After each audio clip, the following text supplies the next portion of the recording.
It is 5:30 p.m. and I now call to order the Grand Island Public Schools Board of Education meeting.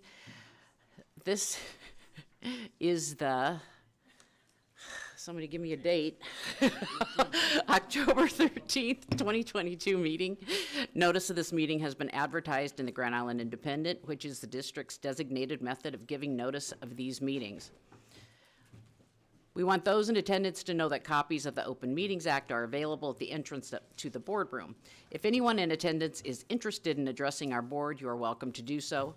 We simply request that you complete the appropriate form and turn it into us so that you may be recognized during the request to address the board part of our meeting. If you have not already completed the form, please see the staff person outside the entrance to this room. Public comment is welcome. We do ask that no signs be brought into the boardroom. Mrs. Dibbert, will you please call roll? Mrs. Albers? Present. Mr. Barsonis? Present. Mrs. Hinkle? Present. Mr. Hawley? Here. Mrs. Jurgens? Present. Dr. Brose? Here. Ms. Wolf? Yes. Mr. Brown? Present. Mr. Helinski? Present. Thank you. Mr. Hawley, we read our mission statement. Every student, every day a success. In educating students, we teach hearts as well as minds. Within the school district of Grand Island, every student has access to high-quality, culturally responsive, and engaging learning environments. Every student will develop literacy skills across disciplines. Every student is socially and emotionally equipped to thrive in school and in life. Every student will graduate as a college, career, and community-ready citizen. Thank you, Mr. Hawley. Number 4 is the consent agenda. The first item on the agenda tonight is the consent agenda. The consent agenda is to be approved as follows. 4.1, meetings from the previous month's meeting, minutes from the previous month's meetings, acceptance of agendas from standing committees. 4.3, claims as submitted. 4.4, bid proposals as submitted. 4.5, staff adjustments as submitted. 4.6, treasurer's report as submitted. 4.7, policy. 4.7.1, 2470, meeting minutes, I'm having trouble with those two words tonight. Meeting minutes on final read. 4.7.2, 4555, bidding requirements on final read. 4.7.3, 6462, certified staff resignation on final read. 4.7.4, 8450, student discipline on final read. 4.7.5, 8456, student use of personal electronic communication devices on final read. 4.6.7, 8512, seizure safe schools on final read. 4.7.7, 8740, graduation requirements on final read. 4.7.8, 2111, board operating principles on final read. On first read, God. Sorry, guys, I need more coffee. 4.7.9, 4312, internal controls for federal and state awards on first read. Whoops.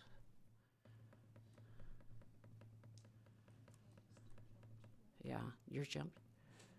Okay.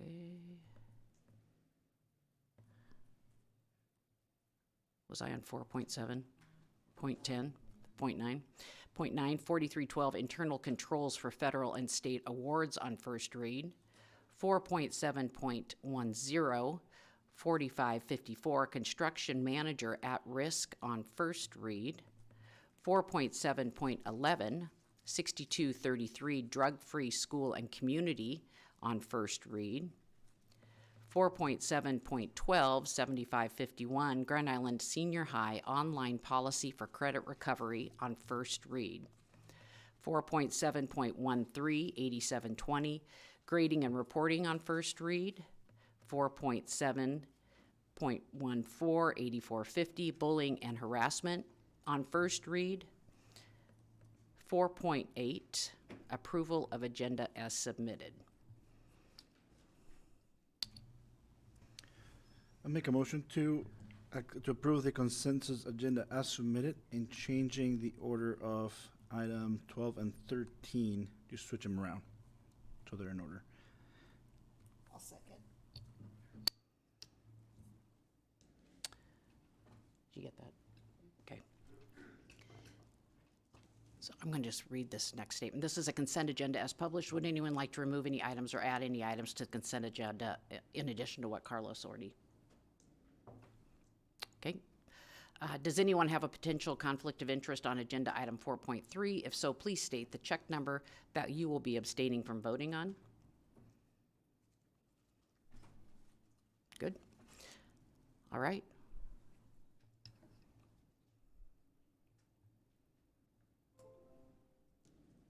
Do you have a motion? You can make that one again. Did I get ahead of me? Oh, is it, so, oh, vote, sorry. Good God. Remember what I was saying, Angela? You don't need to feel bad, right? All right, motion passes. Get it all the way down there.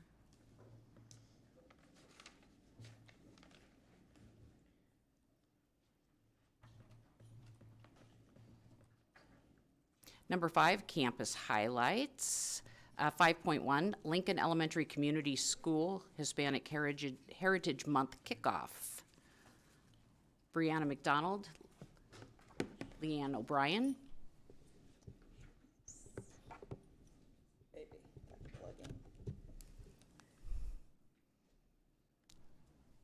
All right, so good evening. I'm Brianna McDonald, the principal. Oh, sorry. The principal at Lincoln Elementary. I gotcha. Leanne O'Brien's actually at a conference for community school, so she's unable to join us tonight. So I'm here kind of speaking on her behalf because this was a big event for her. So this year at Lincoln Elementary, we did our first fiesta in celebration of Hispanic Heritage Month, and we were able to meet that GIPS success criteria area 1 of every student has access to high quality, culturally responsive and engaging learning environments.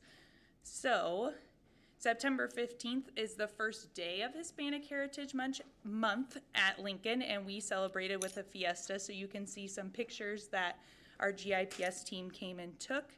We had a lot of parent volunteers and community volunteers, and they did some nail painting. We had some like carnival-like games, and then families were just able to come and participate in those events. So by the numbers, we have 88% of our students who are Hispanic or of Latino descent at Lincoln Elementary. We had about 150 people come to our event, and they weren't just Lincoln families, which was really cool to see. We had other community members come as well. We had 23 employees provide support, and over 10 parents also provide support. That support from parents was both in volunteering to help with tickets and those types of things, but it also was in donating homemade tamales, which were delicious. Sorry, we couldn't save any for you. And then we had aguas frescas and other traditional Hispanic food. And we actually had a community food truck come as well, Tacos Los Hermanos, to sell food as well. Here's a short video of making our maracas that each of you will get. So we couldn't get our moms to just stand in front of the camera and tell about what they like, so we got a little video for you here to try and capture it. Let's see.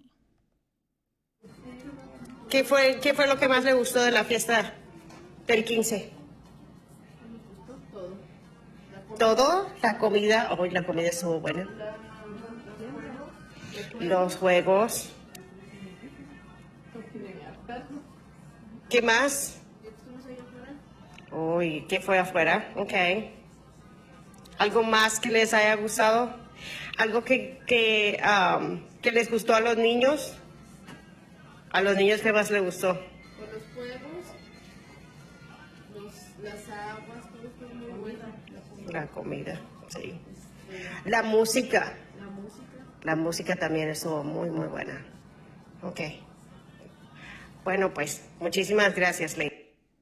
So as you can see, they're kind of a quiet bunch, but they just were talking about how they love everything. The food was great. They love the games for their kids, and we already have taken some survey for our parents to figure out how we can make it better for next year as well.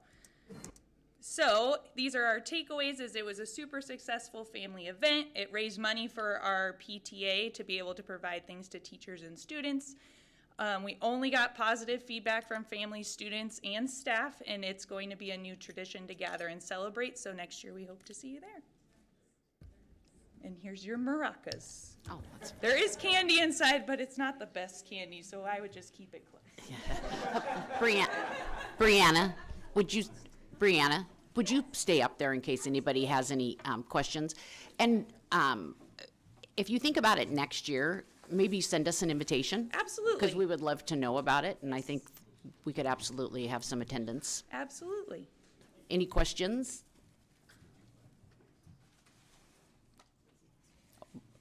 Mrs. Jurgens? Just a quick question, and I'm sorry if you said it. When did that take place? So we had it on September 15th. It was on a Thursday night. On a Thursday night? Yep, from 5 to 7. Perfect, thank you. Anyone else? Mrs. Hinkle? And I know you're not really here to talk about the community school at Lincoln, but can you tell us how that's going? Because that's part of why that you had this, right? So Yes, just absolutely. because I think we're all interested in that. We know it's been very positive at Lincoln, so if you can just share a little bit more about that, maybe? Yeah. So what it's really done for us with, especially having our community liaison in the building now before she was housed here at district office, is it just gives us that resource for both students and parents. So we have our English class during the day. We're also able to provide events. So we actually have a former GIPS student who comes back every Friday to do dance class with our students. So really just drawing in those community people to give experiences and try to really just teach the whole child and get the families back into school, because we kind of lost that after the COVID experience as well. So it's really just brought us back together in a really heightened way by having her there. Yeah. That's great to hear. Thank you.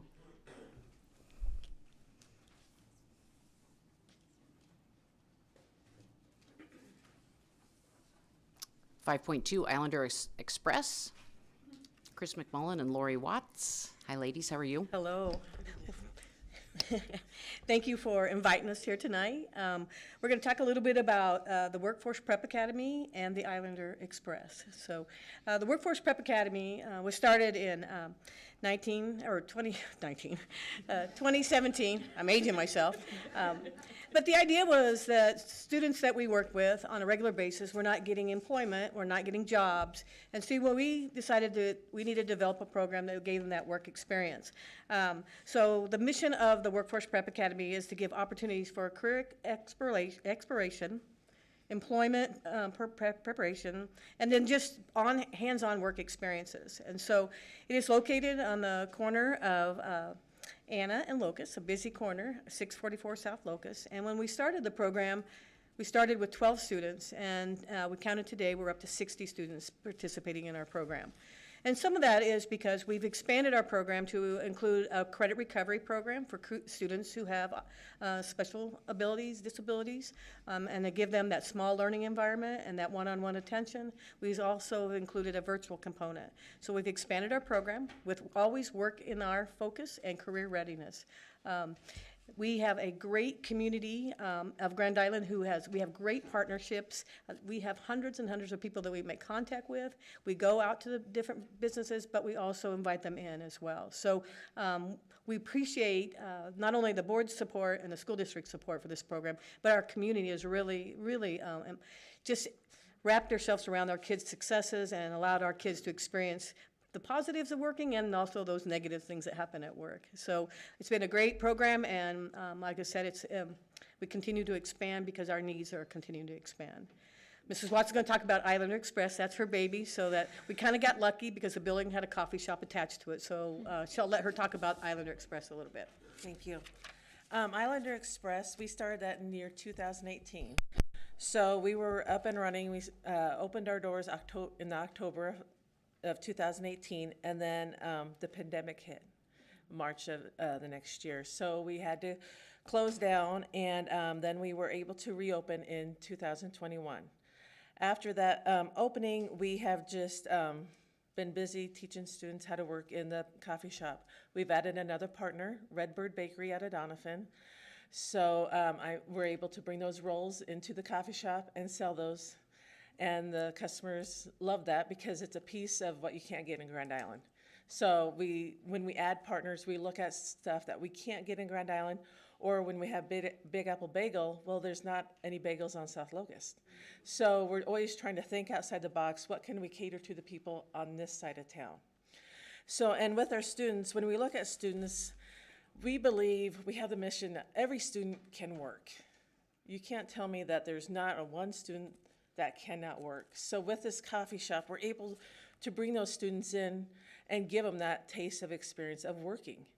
And they're like, wow, I can do this, you know? And a lot of kids, you may notice when you go out to Walmart or a place to eat, cannot count change. They read the computer and they just give the change back. Well, we believe every student can count change.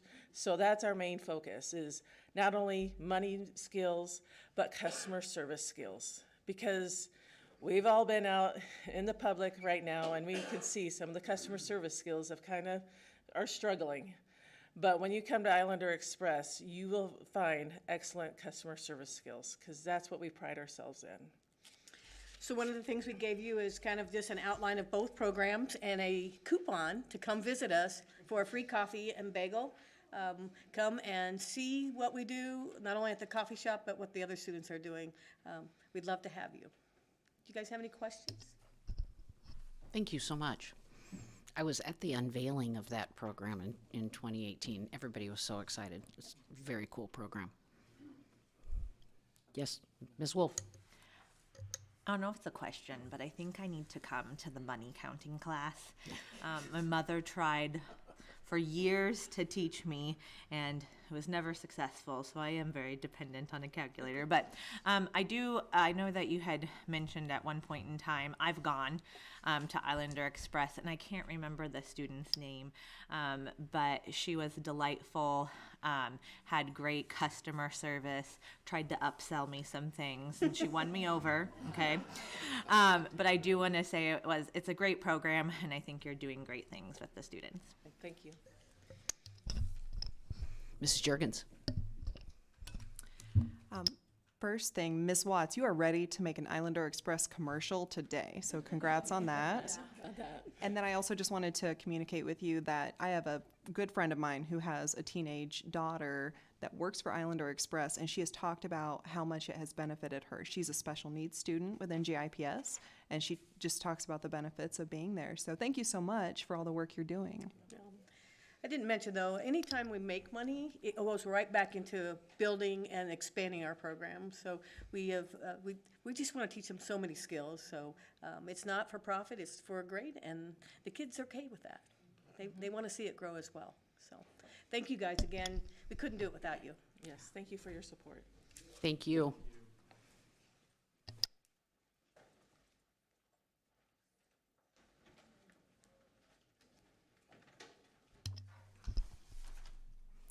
Number 6, request to address the board.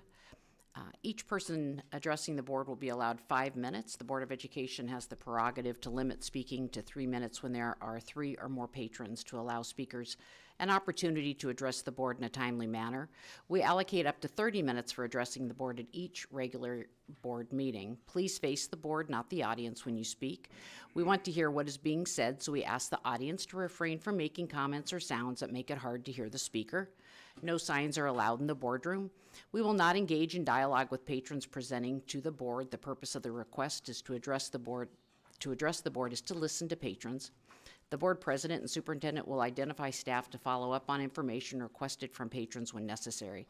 At regular business meetings, any school district-related matter can be presented to the board, but only agenda items can be acted upon during a given meeting. At special meetings, comments will be limited to the subject of action items on the meeting's agenda. Speakers will not be permitted to make defamatory comments or use abusive or vulgar language. Expressions of personal complaints about staff or students are discouraged at public meetings. Concerns about individuals should be brought to the attention of the appropriate administrative authority. Specific building or program concerns should be brought to the attention of the building principal or program supervisor. So we have one speaker tonight. Mrs. Hageman, you'll have 5 minutes. My name is Susan Hageman. I'm a physical therapist and community volunteer. I live and work here in Grand Island, and I have a child in the Grand Island Public Schools district. Thank you for letting me speak tonight.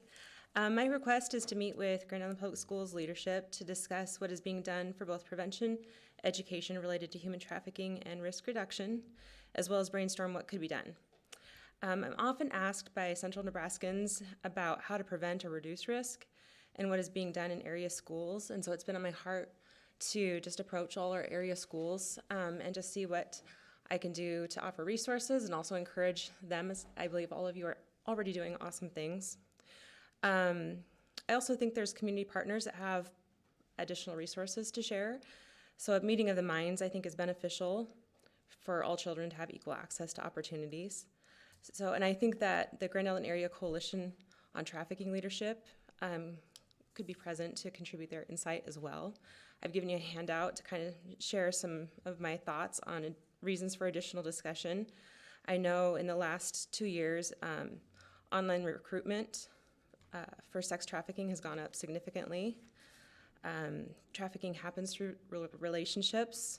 31% of victims for both sex and labor trafficking were trafficked by family or caregivers, and 27% were recruited and trafficked by intimate partners. And so I think that discussion on how to build kids' support systems with healthy relationships is important to talk about. And within that, we can widen their net of support with community partners. And I also have listed the top 5 for both sex and labor trafficking higher risk categories for youth.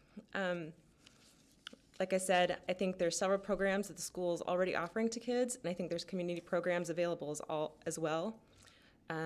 Brainstorming and looking at what is already being done, as well as talking about maybe where there's gaps that we could address as a community, and advocating for the good already happening is just kind of what I want to do. So let me know if I can be a resource. I'd love to just kind of work alongside you guys on this endeavor. Thanks, Susan. Any questions? So I will say that Mrs. Juergens and I met with Mrs. Hageman a couple months ago, and she's obviously very passionate about this, and she was wanting to know the best way to get some of this information out there. So we invited her to come to the board and present this so that all of us could hear this all at one time. And so I appreciate you spending your time doing this tonight, and thank you for coming. Thank you. I guess I didn't explain the handout I gave you. Just within the last month, the Nebraska Coalition to End Sexual and Domestic Violence released the results of a survey that they'd been working on, and I thought that was pretty significant. It's not related specifically to human trafficking, but it's related to domestic and intimate partner violence, which, you know, is pretty closely knit with that. So I just thought you'd find those results important. So. And you said that information just came out. You just received those books? Just within the last month, yes. So that's what that handout is. Okay. Thanks for bringing those. Thank you. All right. Thank you.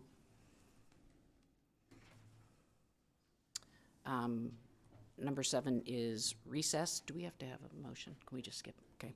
Okay. 8, reconvene. We'll skip over those. 9, information items. 9.1, it gets better. 50 states, 50 grants, 5,000 voices. Dr. Dexter and her crew, please make sure that you tell us your names, okay? Good evening. Just my honor and privilege to introduce the LGBTQSA group from Grand Island Senior High. Just an awesome group. They, back last spring, submitted a grant which was very articulate, detailed, and submitted it. And in July, we received notice that we received the $10,000 to do the inclusivity mural.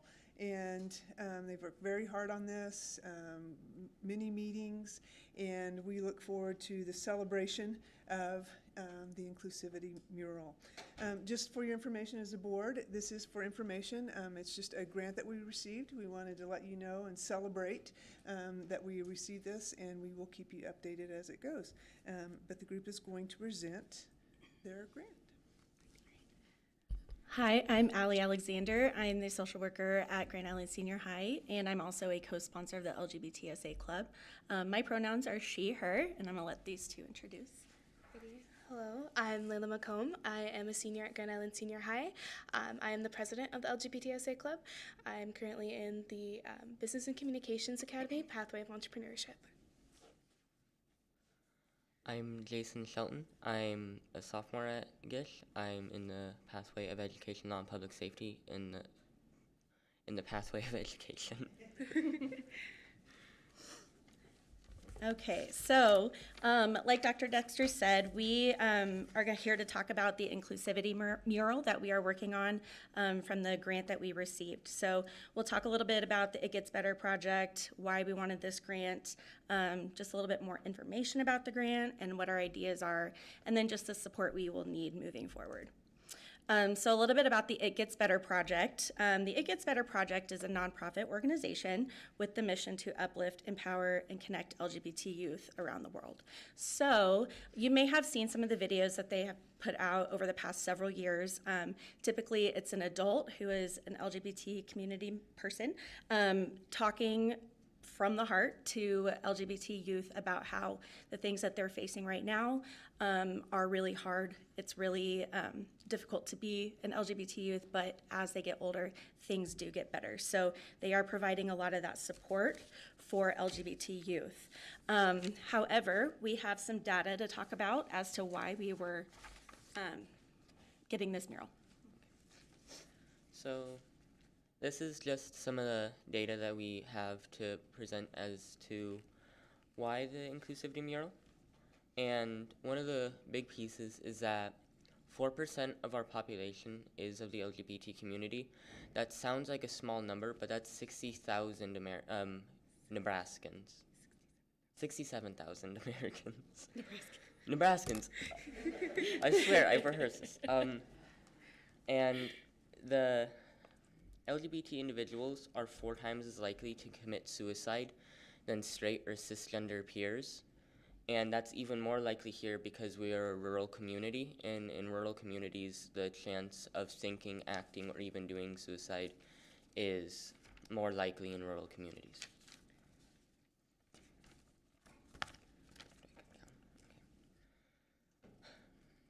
And a key factor in reducing suicide rates in youth is supportive, affirmative schools that support their identity and give safe environments that's belief-free, especially in the rural communities, because rural communities are more likely to be non-accepting of LGBT youth and adults. And this can cause the bullying, which will lead to the suicidal thoughts or even self-harm. And those are slurs, physical and mental abuse.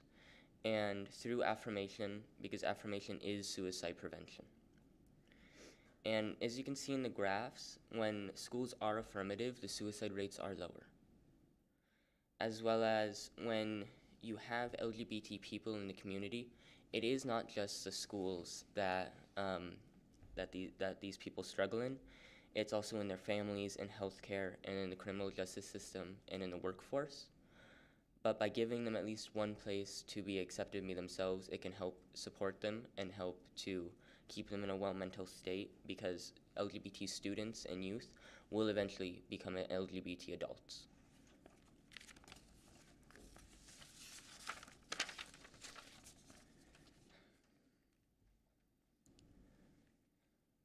And something that is very likely is to have LGBT staff or workers in workplaces and at the schools. And at GIPS, we do have LGBT staff.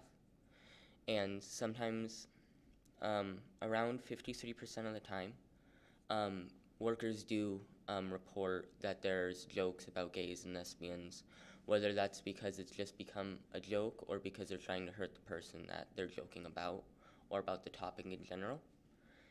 And this can lead to people wanting to hide who they are, their personal relationships, for that fear of having discrimination because they're different from everyone else.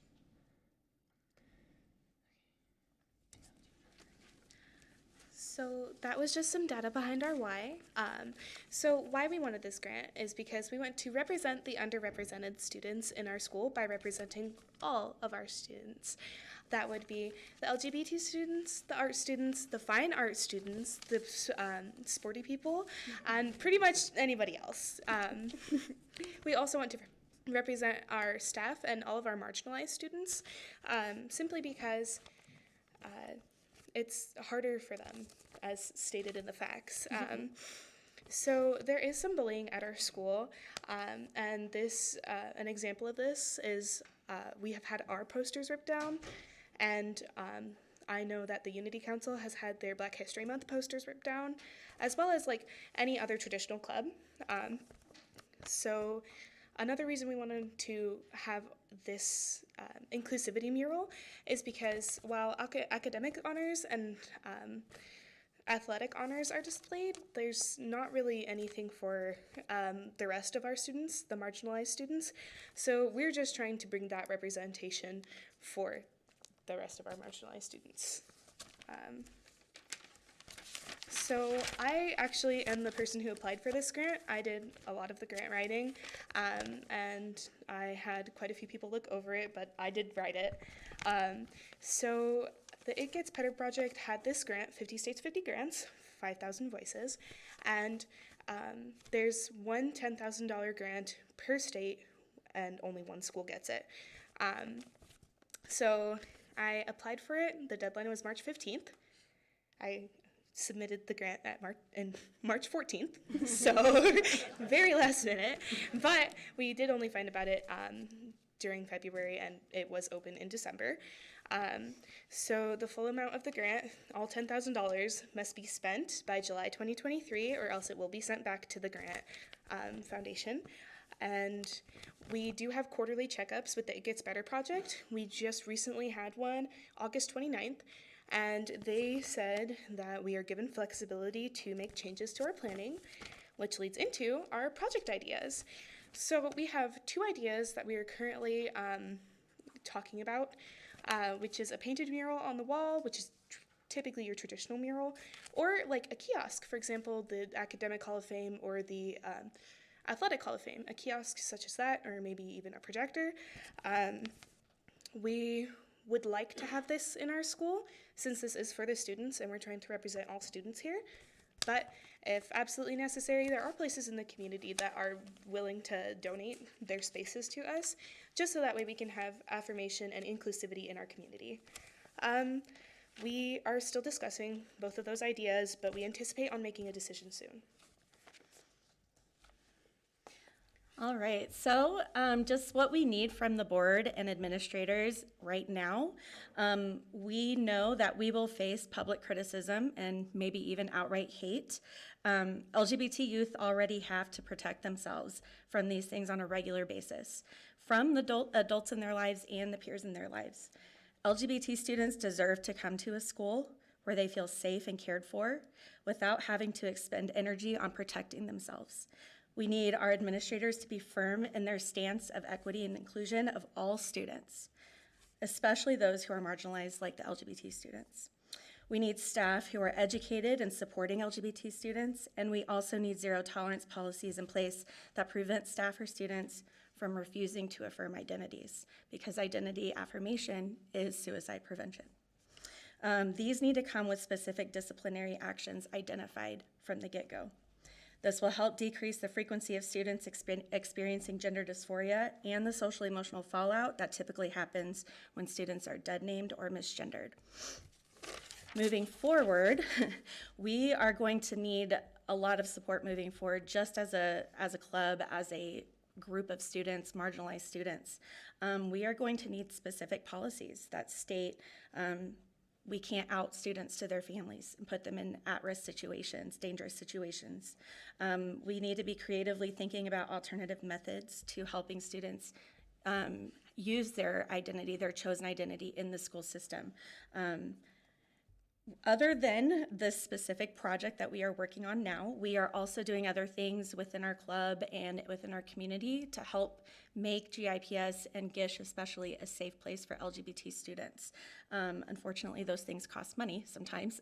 So eventually we do need some extra support too in funding for our club in protecting our students, all of our marginalized students. Unfortunately, we do not have any handouts for you, but we are hoping to present a very well thought out and beautiful mural in the future. So thank you. If anybody has any questions. Thank you for presenting. You did a great job. You know, as Board of Education members, I want you to know that we represent 10,000 students. We don't represent 9,999 students. So we have your back. And I think you can rest assured on that, because when you are a school board member, you have to think about all students, and you have to represent every single student, even if they're different than you. So, well done. I appreciate your bravery. Does anybody have any questions? Mrs. Juergens. Okay. I am a huge fan of your group for so many reasons, and thank you so much for all the work you're putting into this. Layla, writing this grant, holy Toledo. I mean, that's amazing. Can you talk, would you be willing to, Jason, right? Is it Jason and Layla? Would either or both of you be willing to talk a little bit about what would be an ideal scenario in your school? What would that look like in terms of inclusion and general environment to our LGBTSA group members and those who might not be willing to even voice how they feel? So when we talk about an ideal scenario, it's where nobody needs to be afraid of who they are or what will happen if a specific person or group of people figures out this person's different from me. That would be the ideal scenario, is being able to be yourself, whether that's what's considered normal, whether that's LGBT, a band student, a fine arts, a sports person, somebody who doesn't do any activities. No matter who you are or what you do, the ideal scenario is that you can be yourself and not face any discrimination. You said it.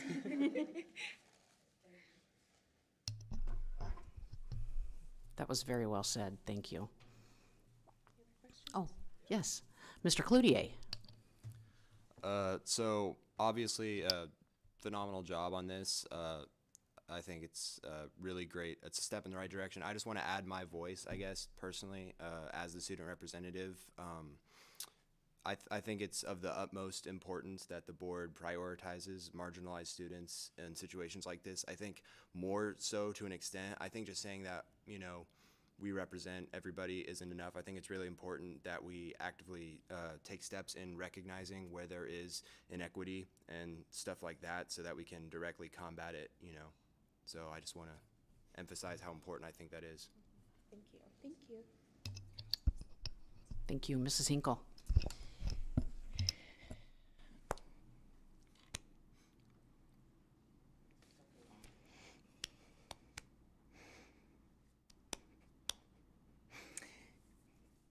This is going to sound weird, but I'm going to start off by saying I am a Christian, and I know what you've been through the last few years, especially. And I just want to tell you that I've been doing my own education on this, because I think a lot of it is all I know is that Jesus, when he walked on this earth, he specifically went after the people who were marginalized. Mary Magdalene, the prostitute, the tax collector, the lepers. And I'm sorry that sometimes as Christians, we don't let you know that we know you are a child of God and that you are here on purpose and that you have value. And so, yes, we do support you. We do understand that there are some people who have different viewpoints, and that is fine. But that doesn't diminish who you are as a human. And so, yes, there is work to do. We just all need, especially as the adults in the room, we need to become more educated so that we know how to support you. Thank you so much. Yes, thank you. We need a tissue break. No, it's all right, Bonnie. Mr. Barsonis. Thank you again, and I think you. I'm very familiar of writing a grant and submitting them the day before, so hey, that's good. I think all of us that write grants, we're familiar with that. But thank you for the invitation to continue to have conversations, because it's never easy, and I think that's something that we've seen over social media in our community, which is very easy to see, right? And I was actually watching a video from 1956, and it was the same topics that we're talking about today. And it's just hard to create that space for talking about what's happening. So thank you for the invitation to say, hey, this is what we want to do as a community. We can sit at the table and have many conversations, rich conversations for our students, for the future of our community, that involve taking time, building relationships. And yeah, there might be things that we may not agree on, but does not mean that we cannot build our student body, keep them safe, continue to give an education. So thank you for the work that all of you are doing. Love to be part of those conversations. And again, I think the idea of, hey, it gets better, it's a message. It's a message for all of us, right? If we sit at the table and let's have those conversations. I know I've learned a lot from Brian. I think she's sitting back there, Sam back there, and having conversations. We have a great community. We have great people. As it might be for some polarizing topics, I really invite people that instead of pushing away, just leaning to that uncomfortable space, because that's how we can achieve more. So thank you for the time and everything you're doing. He wants to. Oh, please.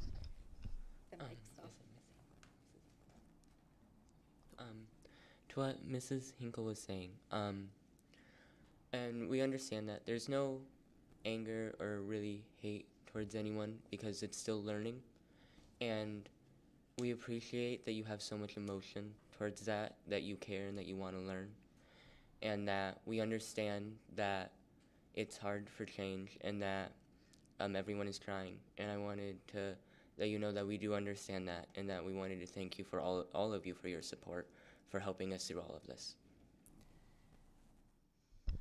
Young man, you have a lot of grace, and more than a lot of adults that I know, and I appreciate you saying that. That statement right there was very mature, very well thought out, and much appreciated, and maybe not deserved. So very well said. Thank you. Anybody else? Okay. I just want to say I'm extremely proud of these kids. Oh, yes. Very yeah. much. They We blow are me too. away on a Yes. regular basis. Yeah, we are too. Thank you. Thank you so much.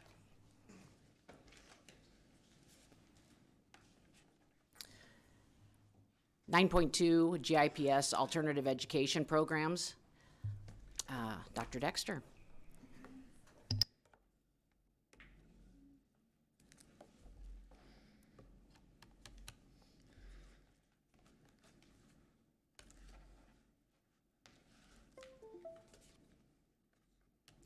All right. So GIPS Alternative Education Programs, we have 10 throughout the district currently. And over the summer, we met to really define what these were. Back when I first started in the district 14 years ago, we had Success Program.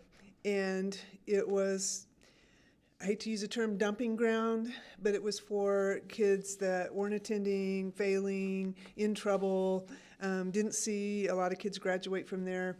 And so at the time, Dr. Joel said, clean it up. So we started on that endeavor and have worked tirelessly to improve that program.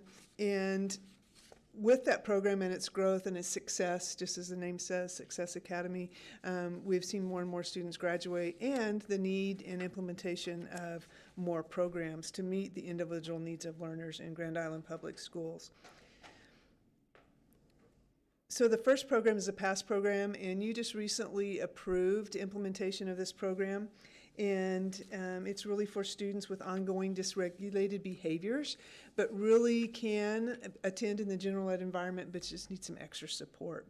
And so right now, just staffing issues, and we've had openings published and just haven't been able to find staff. We were so lucky to, Andrea Hill is our PASS program coordinator at senior high. She was formerly the school interventionist. She is rocking and rolling with putting together practices and implementation, and just how do you get in, how do you get out, what are the processes and procedures once in the program. And we are following Dr. Clay Cook's model, which has been very successful in the skills program, but that model will carry on in the PASS program. We meet Monday with Barr Middle School. They have a plan to implement with a staff member, and we will be meeting to make sure those programs align and look very similar. So this is an exciting program, and again, we're already seeing success at the high school and look forward to implementation at the middle school. Our ombudsman program, we're in our 13th year, and which I just can't believe. We've had some rocky roads along the way, but right now we have Zach Harris is our executive director, and he is just so good with students. He was an educator, a teacher. He left education because he was just disillusioned by what was expected in the classroom and some of the things going on. Ramona McVicker talked him into coming back as a teacher at Ombudsman, and he just loves it. He connects with kids. We also have a new social worker there who she can find resources in this community that I had no idea existed. And we have a really good working relationship right now with the Crane Transit, and mainly due to her, she just works out every problem there is and gets kids to school. We have 70 slots, 35 in the morning, 35 in the afternoon. We stay right at 60. That is different the last couple of years. We used to have a waiting list, and that says a lot to senior high about how their procedures they've implemented in support for students keeps kids from expulsion or danger to self and others. So again, we still have that place for kids. We run into the problem of students with IEPs and needing special education support. It's just not a great learning environment for students who need accommodations, adaptations, because it's just that big room. But we worked closely with Chris McMullen, and I'll talk more about the Workforce Prep Academy and all the work she's done to help give kids another alternative to being placed at Ombudsman. We have maybe 3 at the most middle school students. We really try not to place middle school students at the Ombudsman program, but try to support them in their regular environment. But sometimes that's just our only option. GISH Online for Credit Recovery. This was a major work this summer, brought teams together. We learned a lot from the virtual school opportunity, and we have a teacher, Dr. Kretz, who she knows Edmentum inside and out. She knows how to teach online.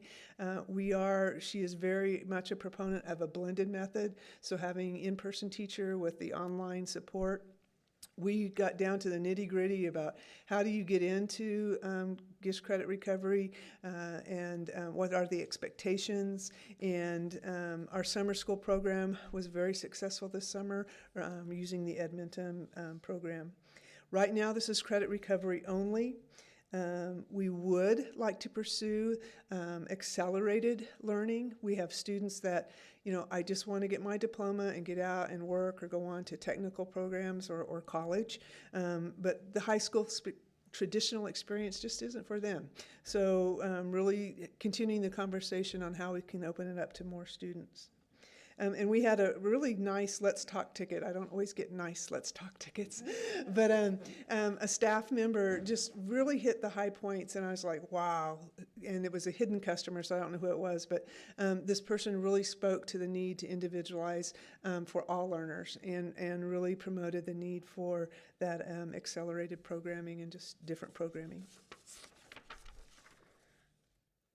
Success Academy, near and dear to my heart. Again, this was the one that Dr. Joel said, clean it up. Dr. DeFrank, he's always, Doc, got something else I want to try. And he does. And he engages kids in outside activities, engages them in the community, really has promoted the positive aspects of students at Success Academy. But you can see that students who are referred there, placement for multiple self-harm, mental health, anxiety, parenting, family issues, habitual truancy.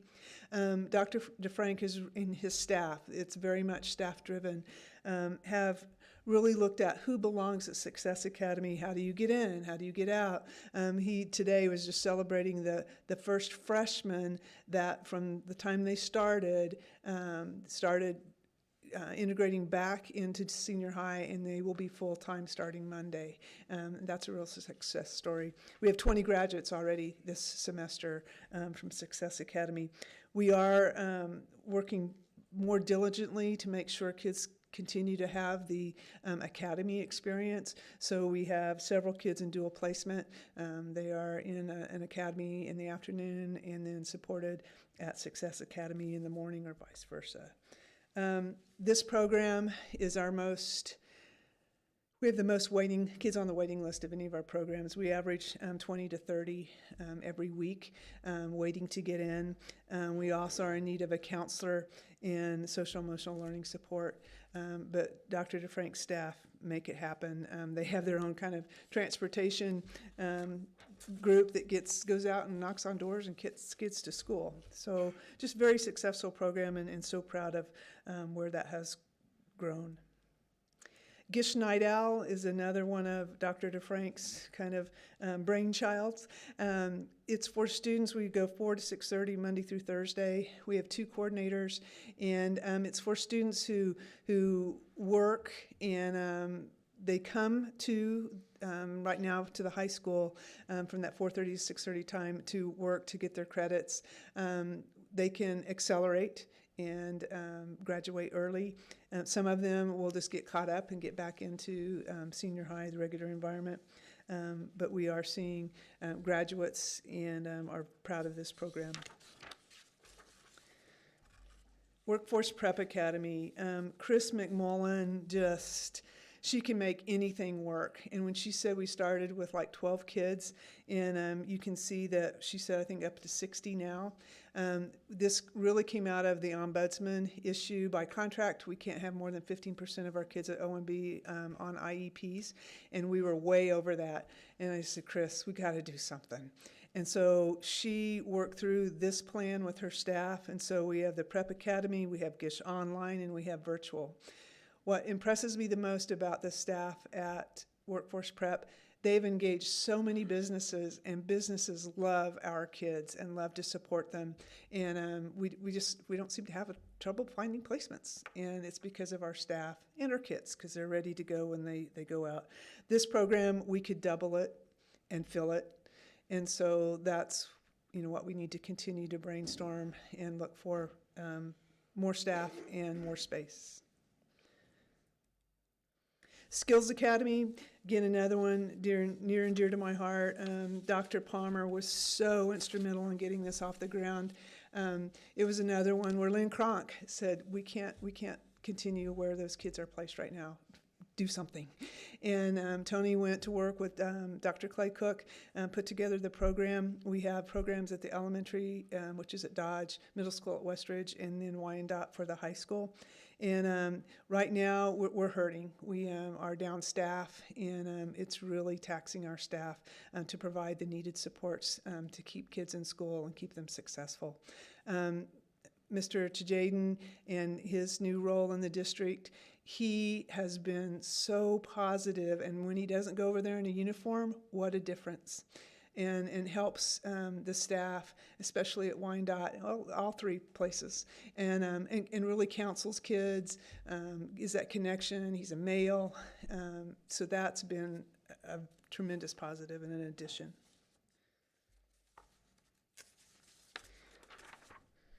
Project Search, another one near and dear to my heart. Partnership with St. Francis. We are recognized nationally. Chris McMullen and Michelle Ahonis, the teacher at Project Search, went to a conference where it's just for across the nation, all the different Project Search programs. And we were recognized once again for the percent of students we place after they leave the program. And so and when you go to their graduation, and the staff at St. Francis, I mean, they take ownership. They love these kids and really support the program. Indra House, I forget that our construction kids built that house. And it's, if you haven't ever been there, you need to go. Students are all over the place. They're in and out. They're out in the community. They're back at the Indoor House. And again, staff's what makes it work. And again, for students 18 to 20 years of age, they've made it through their education in Grand Island Public Schools, but need that transition then into the workforce. We have a workforce coordinator, Karma, who is just tremendous with making those connections. This is a really tough time for parents because they have to sign over their rights as parents because their student will be 19. And so legal counsel and working for their next steps is a huge part of this program. And then our Intermediate Services Program, ISP, Renee and I, we went to different programs. There's one in Duncan. We could put kids on the bus to get them there and pick them up, and they'd spend more time on the bus than in school. So we got to do something here. And so we have this program. It's at Walnut. It's just for elementary kids. But these are our most dysregulated students. Pretty intense program. Dr. Kilday is just an expert at being able to work with the kids and the cognitive therapy that also is needed there. Also working with the multi-tiered system of support, but at the most 3 kids is all we can take right now. Again, staffing is a real issue with para support, and but the space at Walnut has been awesome. Their counselors and psychologists help us out with suicide screenings and all the different support they need. So a much needed program. Next steps.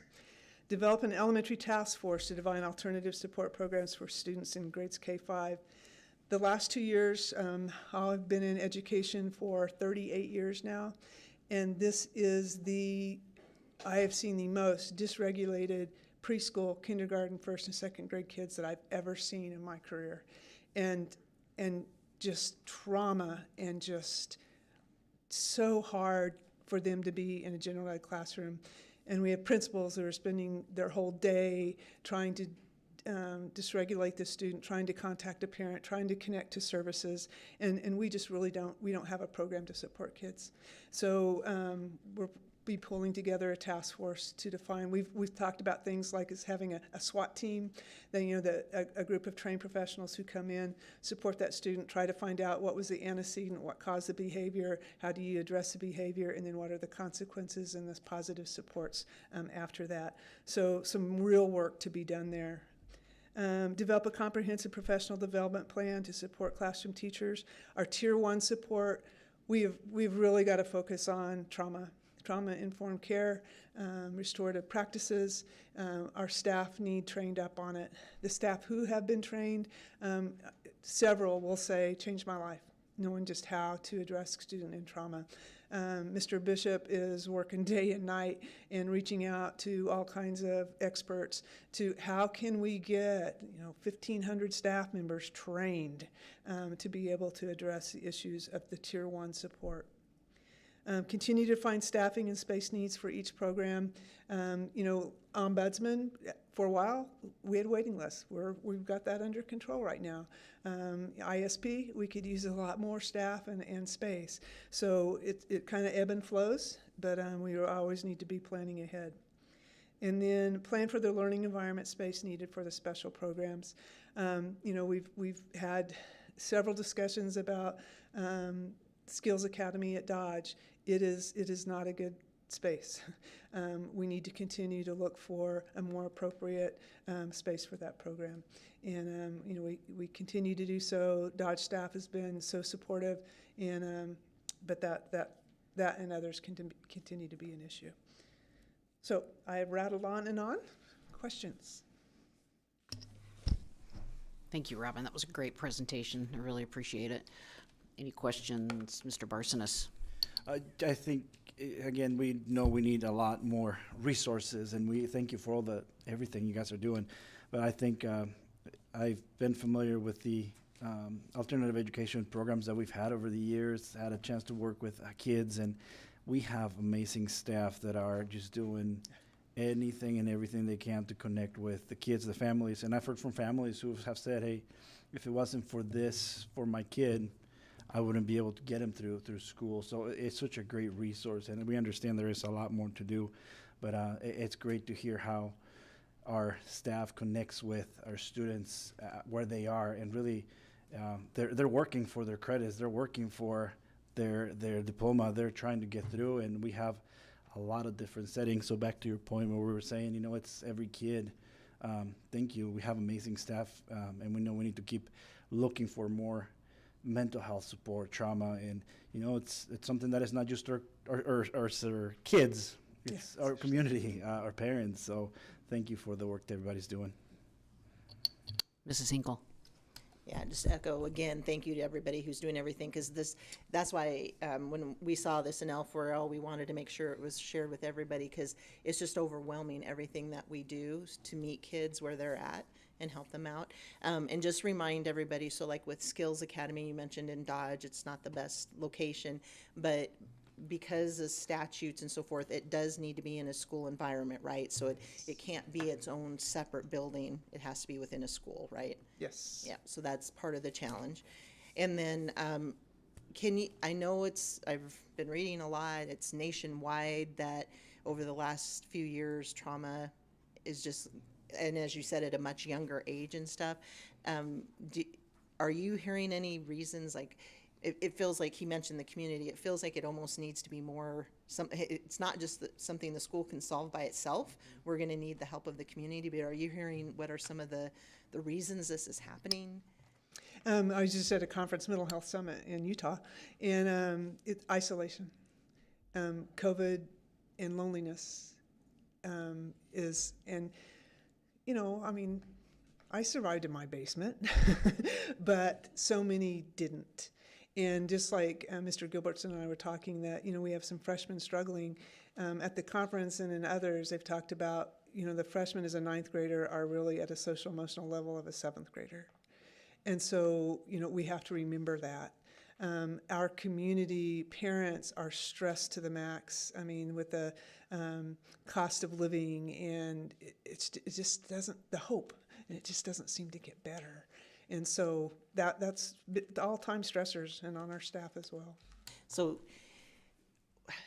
we kept the schools open, and this is part of why we kept the schools open, because we knew kids needed to be there and have that. So but it's still happening here, even though we were able to keep those schools open every day. Yeah, that spring and summer was tough, because we shut down everything. Yeah. Dr. Brose. I knew we had all these programs, but when you put it in a package like this, I didn't realize how comprehensive it was. One of the things I noticed in your report were the things that you identified as gaps, and I know you have next steps up there. I would just, and I think the rest of the board would support me in this, let's not forget the gaps and the things and the work that needs to be done. I know we started this with the L4L committee, and I would personally like to see, maybe not monthly, but every other month, some kind of report that says this is what we're trying to do to address this problem. Staffing's a whole different issue, but when it comes down to working to help kids with issues, then I think we need to do something and reduce those gaps and put plans of actions in place. And I forgot to mention this. We meet every Friday morning for all these programs, and we take referrals, and we go back and forth and help kids that are transitioning back to general ed environment. But we have DHHS representative, we have probation representative, we have the district attorney, Marty Klein, is there every Friday morning. We have diversion represented.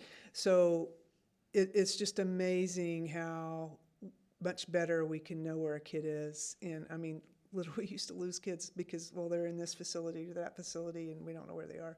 But when you talk about the community, it's all of us coming together. Mr. Hawley. To Dr. Bro's point, we have a pretty comprehensive program when you put it all together and look at how many different things we do for students. Do you have any data on how this compares to other school districts of similar size? Yeah.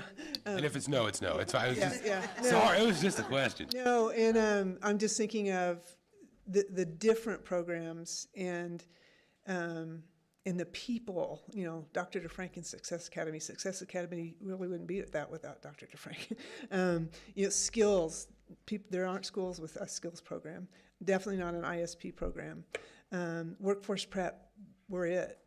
Project Search, there are a few in Nebraska, but nothing like what we've done. I think that kind of answers the question then. I mean, it seems like we're doing more than other schools, or in general, we're doing more to support our students. So that's it. I just wonder what your thoughts were. I appreciate it. And I think what really helps with the Friday morning meetings, it's special ed, general ed, administrators, support staff. It's all of our issues. It's not just, well, that's a SPED kid or that's an OMB kid. No, it's our kid. So. Just, and I would say, I encourage the board members, this is the part I'll probably miss the most when I go off the board, is that the graduations, especially like for OMBD or OMBD, I said that wrong, and skills, they are the most joyous occasions because those children understand what it took to get them there, and I think that getting that diploma means so much to them, so take advantage of those celebrations. And the families too with those events are just always so pleased, so happy. All right. Thank you, Dr. Dexter. I think you're still up, right? Yeah, it's me again. Yeah, 9.3, policy 8220, admission of resident students.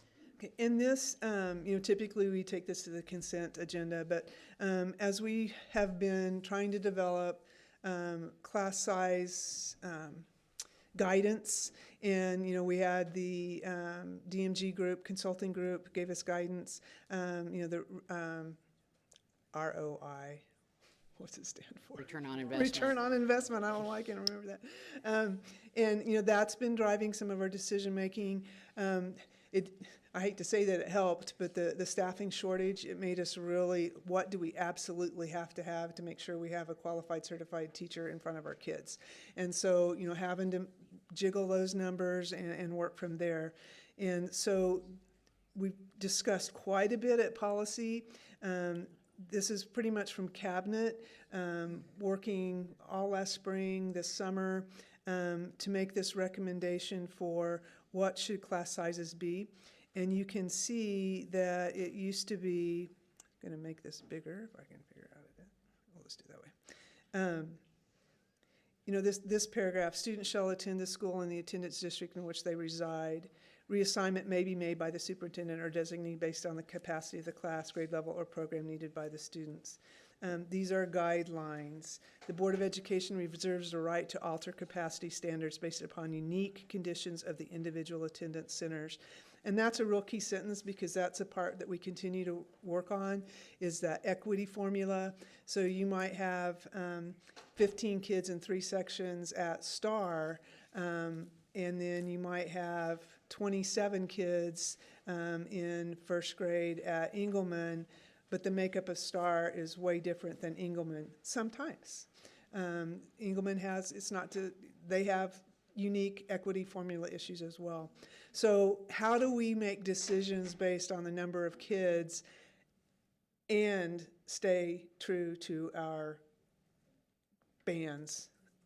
So you can see what it used to be, 20 students per class, and the band is 19 to 23, second to third, 21 to 25, and fourth to fifth, 23 to 27.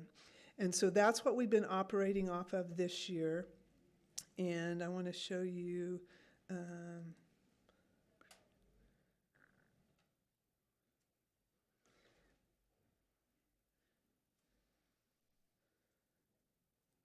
and Dr. Dahl and his magic. He even gives me my own little tab because I kept getting lost on where I was supposed to be.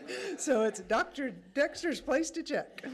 So so this is what, and it's getting a little difficult because when a new kid comes in and they want to go to, let's see here, Jefferson in first grade, well, that's at the top of the band. And our decision making in cabinet is once it's 23, it's a high end, we have to ask that parent to go somewhere else. And so then I work with that parent to find those that can accept more students. When it gets really difficult is when you have 3 kids in a family and you can't find one school with 3 classrooms open. Doesn't happen very often, but it has happened. But you can see when we look at the bands, like in kindergarten, 19 to 23, this is kindergarten. And so you see a lot of yellows. That means they have less than 18 in that grade level. But you can see that we're not close to the 23 in kindergarten. Now, first grade, you can see that we have close to 23 in some of our schools, but we still have some yellow. But that's, and this is, I love Dr. Dahl's color coding. It says, our first grade, we've got some full classrooms. Then you go to second grade, you see some more yellow. Third grade, fourth grade, and fifth grade. So when we talk about the bands, it really has worked pretty well based on the kids coming in. So we don't have many, we only have one in the pink, and that's fifth grade at Newell. And that started out the year pretty much that way. You could not take any more at that fifth grade level, but you don't see any others in the pink. So we've stayed within that purple or lower. So, to the people that are looking at the data, we feel it's working. The other piece, when you look at middle school, and this is still under review, Corey and Dr. Dahl worked on these numbers, mainly because of staffing. And middle school principals, we got them all in a room, and it was literally like, well, I can give you my EL teacher if you give me your math teacher, and so that we could try to keep it 30 or less. And that's the middle school. So you can see again the yellow, the purple, and the red. And when you look at the red, those classrooms over 30, and that's really mostly at Walnut in the 8th grade. But you can see that in the other grades and schools, we are really much within the yellow and the purple and can easily stay under that 30. And at Walnut, if we could get the teachers hired, those classes would be below 30. But when we make the recommendation of 30, 27 to 30 in grades 6 through 8. And I've just put on there secondary capacities are still under review. Middle school, we're really seeing it. High school is a whole different animal. When you have 8 kids that want this, and only 8 that want this AP specialized class, can you justify 8 in one classroom? And then do you bump it up to 32 in a different classroom? So still kind of working at that and working with the team at the high school. But for this purposes of this policy, we just wanted to start the discussion. We wanted you to do it all together, just so you could ask questions, share concerns, positives. Again, this is just information. It's not a policy that has to be done, but it's one that needs to get done. So I'll open it up. And policy committee members, you have seen it the most. Dr. Brose. Help refresh my memory how we ended up with these lower 20 for kindergarten, 23 for 2 to 3, and 25 for, seems to me there was some kind of state mandate or something that came down to us, or was it part, No Child Left Behind? I don't remember how we got those. Well, Dr. Grover's always laughing at me for my historical perspective. My memory is that when we started looking at option enrollment and that we had classrooms, that were big, that to say when our classroom at kindergarten get over 20, we won't take any more option students. But it was also back when it went over 20, at 21, you got another teacher at that school. You didn't say to that parent, we're full at Gates, you need to go to Wasmer.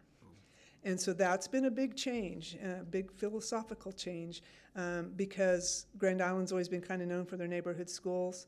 But when you look at the data that Corey and Dr. Dahl pulled together, we have so many kids go on clear across town to go to their school because of daycare or where parents work, that the neighborhood school isn't that big of a deal anymore.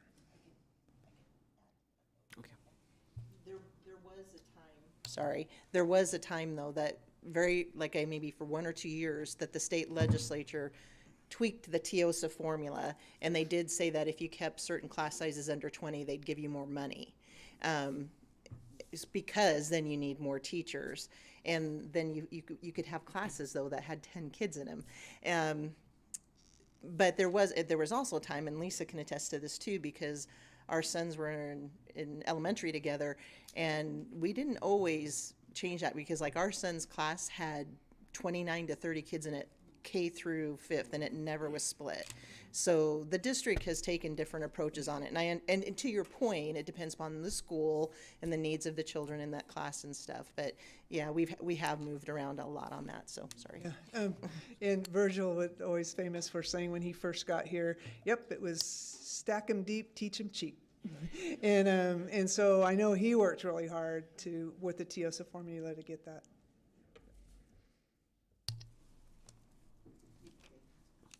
Mr. Helinski. You knew it was coming, Dr. Dexter, because we talked about it. Been pretty outspoken on this policy change.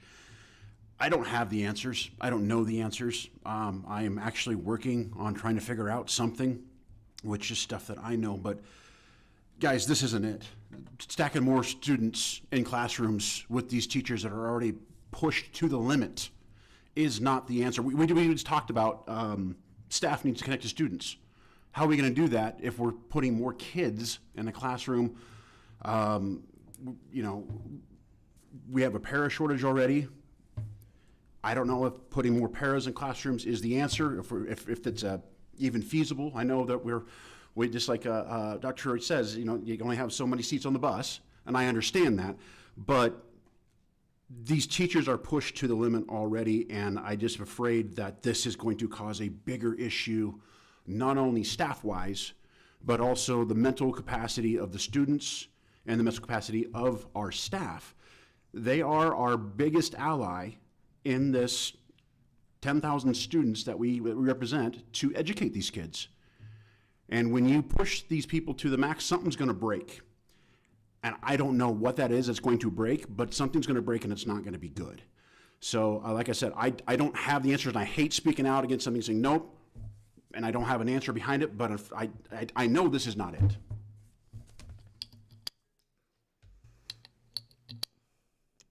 Mr. Barsonas. I know that I come from a bigger community, and I think it's a lot of perspective. And this was one of the things that I personally struggled at the beginning when I started as a board member, because I remember going to a class that had 40, 45, and we had effective teachers. And I'm like, why can't we have a class that has? But I come from a bigger city. And it was like, so I always struggle with that, which I now realize, we have to keep those numbers. We have to make it work. How do we do that? And I think as we look down the road, the 5, 10 year, as the community grows, if facilities and finance, I know we've talked about it as well, and we've been having those conversations. I know we have to do something. And I think one of the hardest things one of the barriers might be that it's not something that we're going to be able to do in a year. It's going to have to be something that takes a couple years of transition, as we either look on how you do it virtually, or how you do it in different buildings, or how you come up with different ways to make sure we have what we have. So I know it's a conversation that we're going to continue to have of what is effective.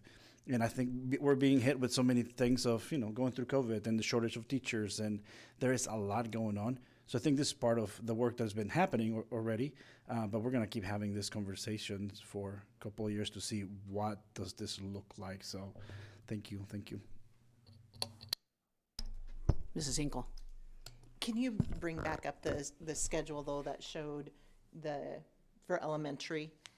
Because there was a lot of yellow on there, which means that we're under these guidelines in a lot of cases, right? And then just also maybe share with us, one of the biggest challenges is that we may start the year looking okay and we may have all yellow, but we continue to get kids that come into the system throughout the year that we have to accommodate. And that's always going to be the challenge, correct? Yep, yes. But I mean, you look at that and there is a lot of yellow on there. Yes, I see that. So obviously something happened with the first grade. It must have been a baby boom that year. And we have years like that. I remember since being on here, there's been certain years where you've just had more kids for whatever reason. But it feels like there's quite a bit of yellow up there, which I commend everyone for doing because I know it's been a challenge. But I like the idea of not, like you said, we may not be able to accommodate the school next to you. You may have to go someplace else. And I think that's appropriate. We have to even it out whenever we can, but I also know that's a challenge too. So appreciate that. So I think this is moving in the right direction. And I think bands are better than just saying one number because, like I said, when we were to the point where it's like you had 22 and you split the class, that's not fiscally responsible either. So, You know, and it's hard to take as a teacher when you have in one school a kindergarten of 14 in 4 sections and you have almost 23 in 3 sections. And kindergarten first, second is where you really see huge. But then, you know, also when you get up into the 4th and 5th, you've got bigger kids in a classroom. Mr. Hawley? Dr. Dexter, I just wanted to point out, on the information we have here, it says 9th to 12th, 27 to 30. On this spreadsheet, it says 28 to 32. I didn't know if there was something, if something had changed, or maybe what we have in front of us is the most current information. It says still under review. Correct, and I know it's still under for review. middle school and high school? Yes, And it says 27 to 30, is that right? correct. Yep. And that's what we're still, and really the middle school is the one we really watched the closest, that if we could keep them under 30, we felt because of the lack of staff. And then when we realized, hey, we can do it, pretty much, except for Walnut's really exploded it. But at the 9th through 12th, you know, those special one-offs, we have to have that wiggle room to be able to, well, you don't get rid of AP Calc because there's only 10 kids in it. But could that teacher teach AP Calc and AP something else and have 20 kids? Mrs. Juergens? Dr. Dexter, thank you for all the work that you've put into this. I feel like I get to see glimpses of this, of like the new and upcoming information in our policy committee meetings. And we have discussed this so heavily. I know that so much thought has gone into it. And kind of to Dave's point, we all feel, and we have big feelings here because this matters. This isn't a lightweight policy discussion by any stretch. The thing that gives me some peace here in these decisions that we have to make. I mean, this isn't us just sitting back and saying, "Oh, I feel like our teachers can handle more. Let's just do it. Let's get wild." No, this is a decision that our hands are being forced to make. But what gives me peace is that the line that you have following all of the potential updates here, the Board of Education reserves the right to alter capacity standards based upon unique conditions at the individual attendance centers. And that ability to make a decision, a custom decision based on the situations that this teacher is dealing with and perhaps a heavy load in a certain classroom, I feel like that is the most crucial piece here. So without that, I can say I wouldn't be comfortable with this, but that ability to alter based on circumstances, it's imperative. And so thank you for continually being willing to include that whenever you bring this to us. Mr. Brown? Thanks. I personally don't mind the ranges. I've always felt having a solid number in there this was too restrictive. And again, my kids were in small classrooms in kindergarten. And you wouldn't see that size anymore. It was like 14 in one. And it's just because we hit that number, and then some didn't get that and some did. But one thing that I think was changed in the whole, and I guess in education, especially in Grand Island, we were at one point struggling with class size or classes, like room. We didn't have room, so there was a problem. Then we didn't have enough, salary cap, and we didn't have enough salary. Now we can't find teachers. The state can't find the nation can't find teachers. So we're at a different crossroads here. So we have to do something. I mean, we've probably have enough space in most places.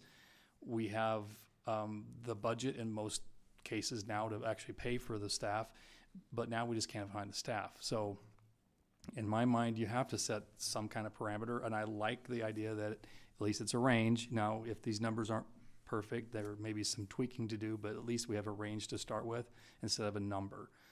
That's hard to work with. It's just one solid number. Like if you have 21, well, here's another classroom.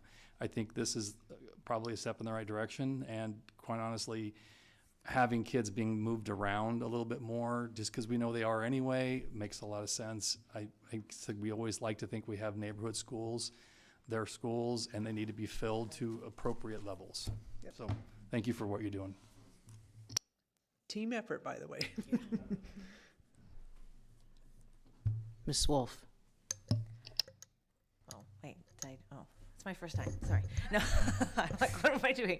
I was just gonna also mention, and you can maybe help me remember, because I don't remember the gentleman's name that came from our main contact from the DMG study, because I did get to sit in on some of those meetings. I don't know if some of our fellow board members did or didn't, but I was able to have that opportunity, and I greatly appreciated the team that he had assembled, because he came from education, and a lot of his team members came from education.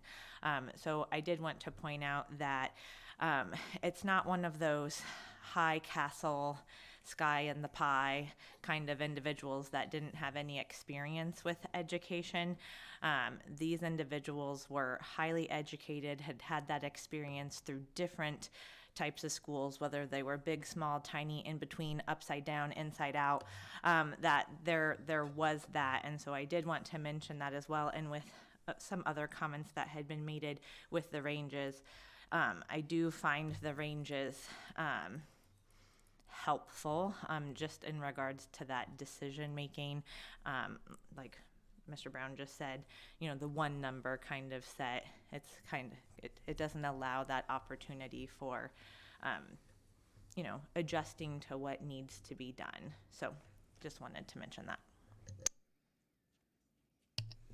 And thank you, Dr. Dexter. Well done. Oh, Dr. Burrows, sorry, missed you, buddy.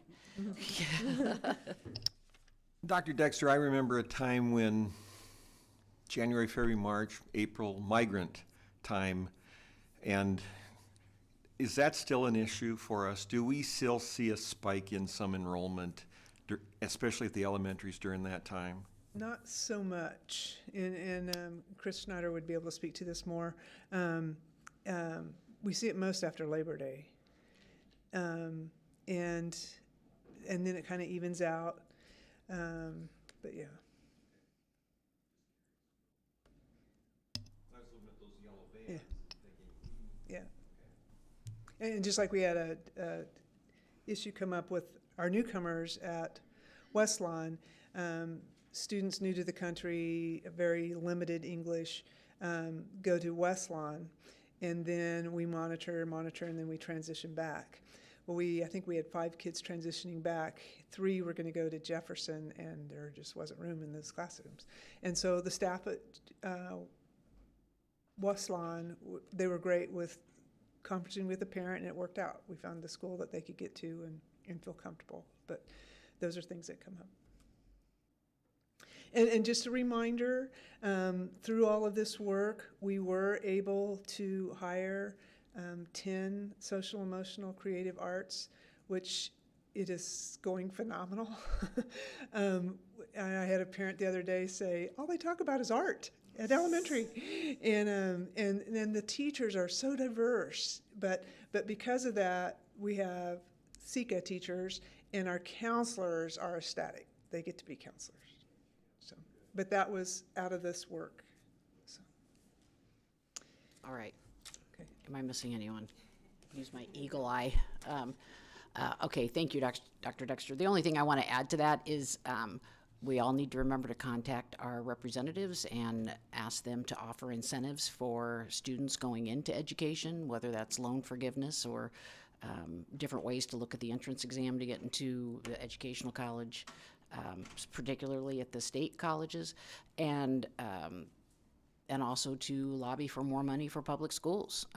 You know, they just can't hear it enough, and for reimbursement for special ed, and over and over and over. So we just need to be a broken record sometimes. So anyway, great information. 9.4, agreement for consulting services. Mrs. Worthington. Good evening. I'm bringing to you tonight a proposal to work with Amy Gamboian from the Table Group.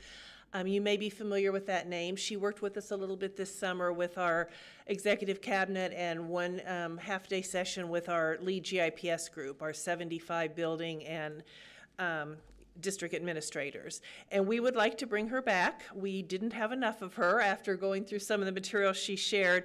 We would like her to work one more day with our executive cabinet, one more day with lead GIPS, and that also includes ongoing consultation, and she has been wonderful. I know she's worked with Dr. Grover quite a bit, but she's also available to any of the cabinet members, and I have reached out to her a couple of times as I was working on some strategic issues with our cabinet.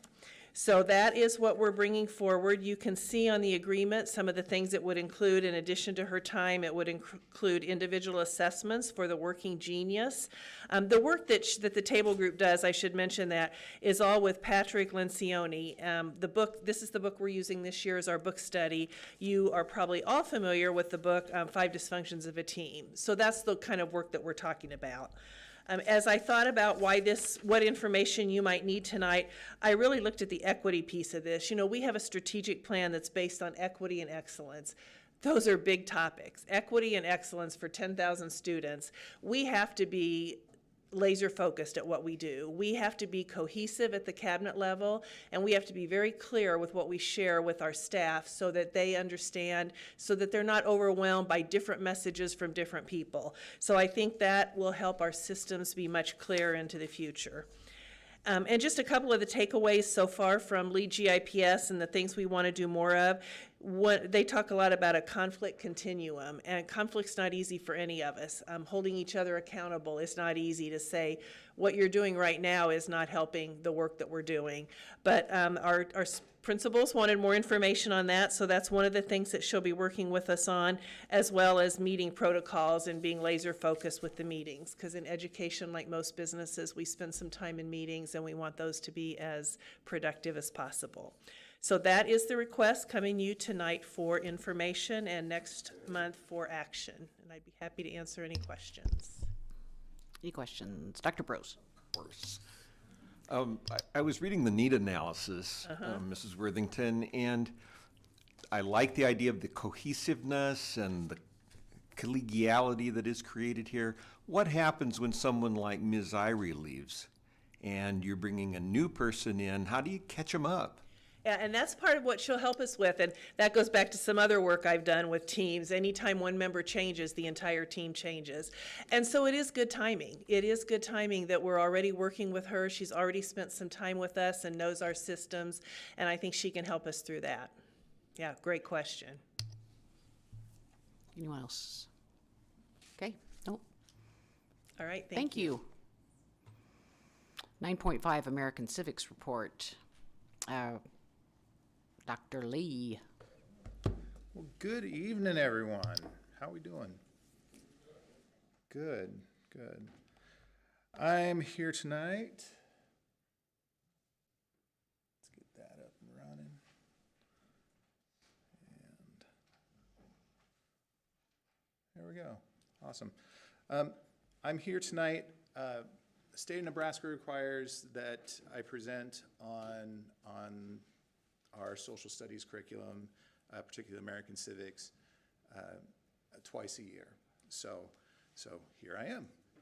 And I got to tell you right now, the content is dry because it's all like legal stuff and that. I was thinking back when I was sitting in the row there that maybe next time I do this, I need to just bring my guitar and strum along to it, or create a song, or do something like that to make it more vibrant. But anyway, here we are.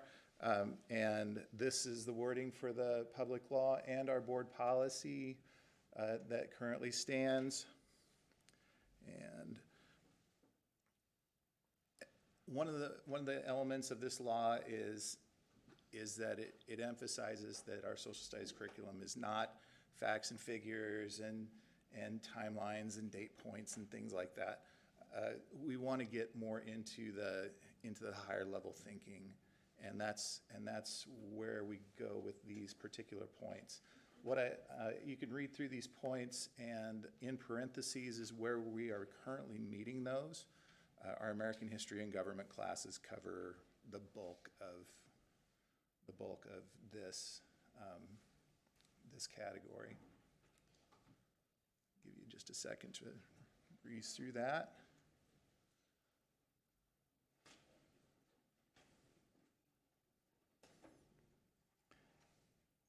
And then moving on. One of the things that we did last year was we had a pilot for a new resource, and we came up with the pilot, the resource of TCI, as you remember. And if you remember, when we did that, we piloted grades 6 through 12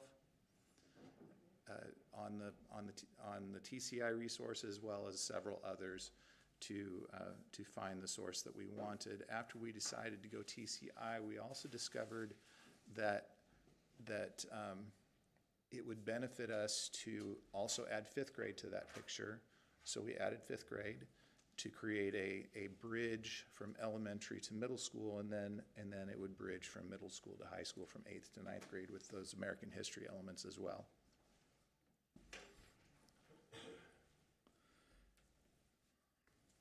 There are several ways that we can meet requirements with I don't want to say proving that we're doing this, but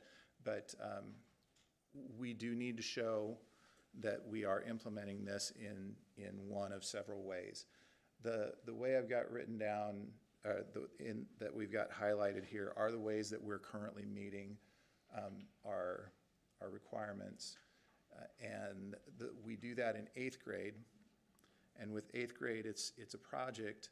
There's a laundry list, actually, of topics, and I just highlighted the ones that we're actually doing right now.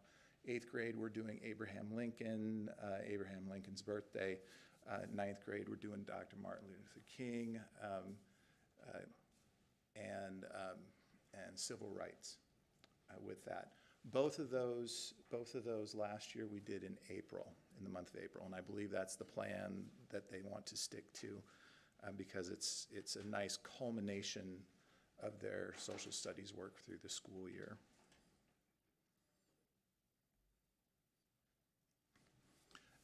As far as elementary, there's it's written that we need to spend at least 1 hour a week doing one of the following. Some examples with that, we cover a lot of ground with this in our 4th grade.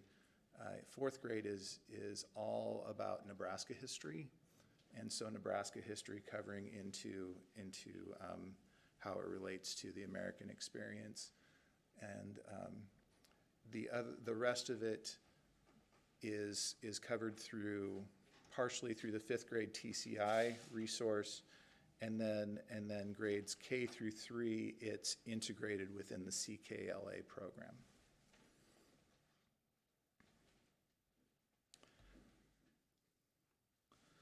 And then we have a couple of courses that, as we said before, American History and Government, that focus at the high school level, teaching civics and American history, and attention to these details. And all these details are within that Public Law 79724.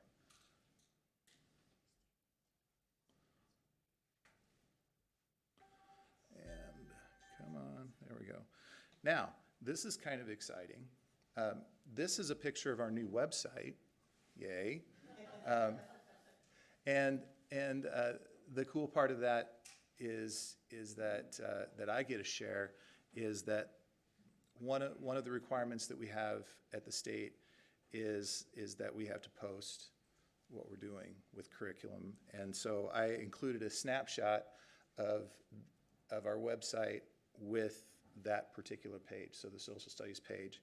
If you have access to these slides and you click on that particular, on the picture, it'll take you actually to our live website, and you can dig deeper into that system and see what's going on. So,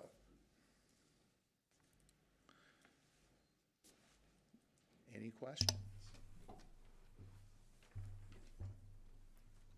Any questions? No? I think you're off the hook. All right. All right. It's good Thank to you see very you all. much. Thank Yeah, you. nice to see you. Thank you so much.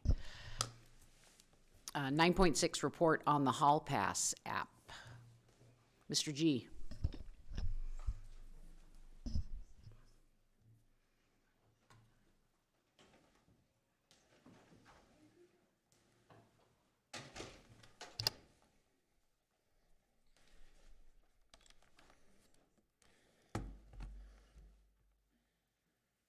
Well, good evening. Thank you. It's an honor to be here tonight to share some good information that I think you'll like to hear. Before we start, I just wanted to recognize the students who spoke tonight.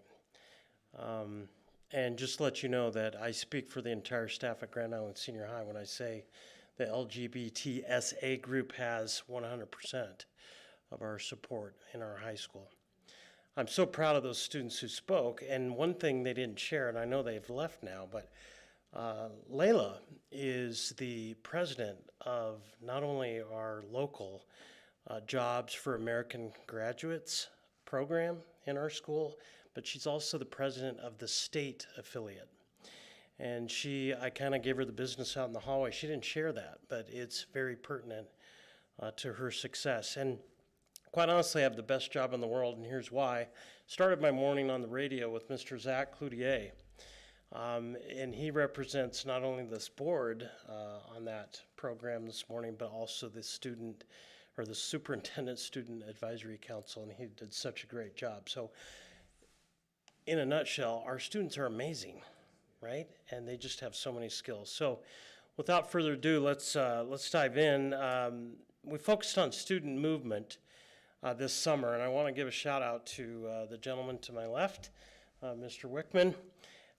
He, with great purpose, formed a task force of administrators and teachers, and they met this past summer, to focus on really our instructional vision, and primarily what is highlighted in red there, our safe and predictable environment.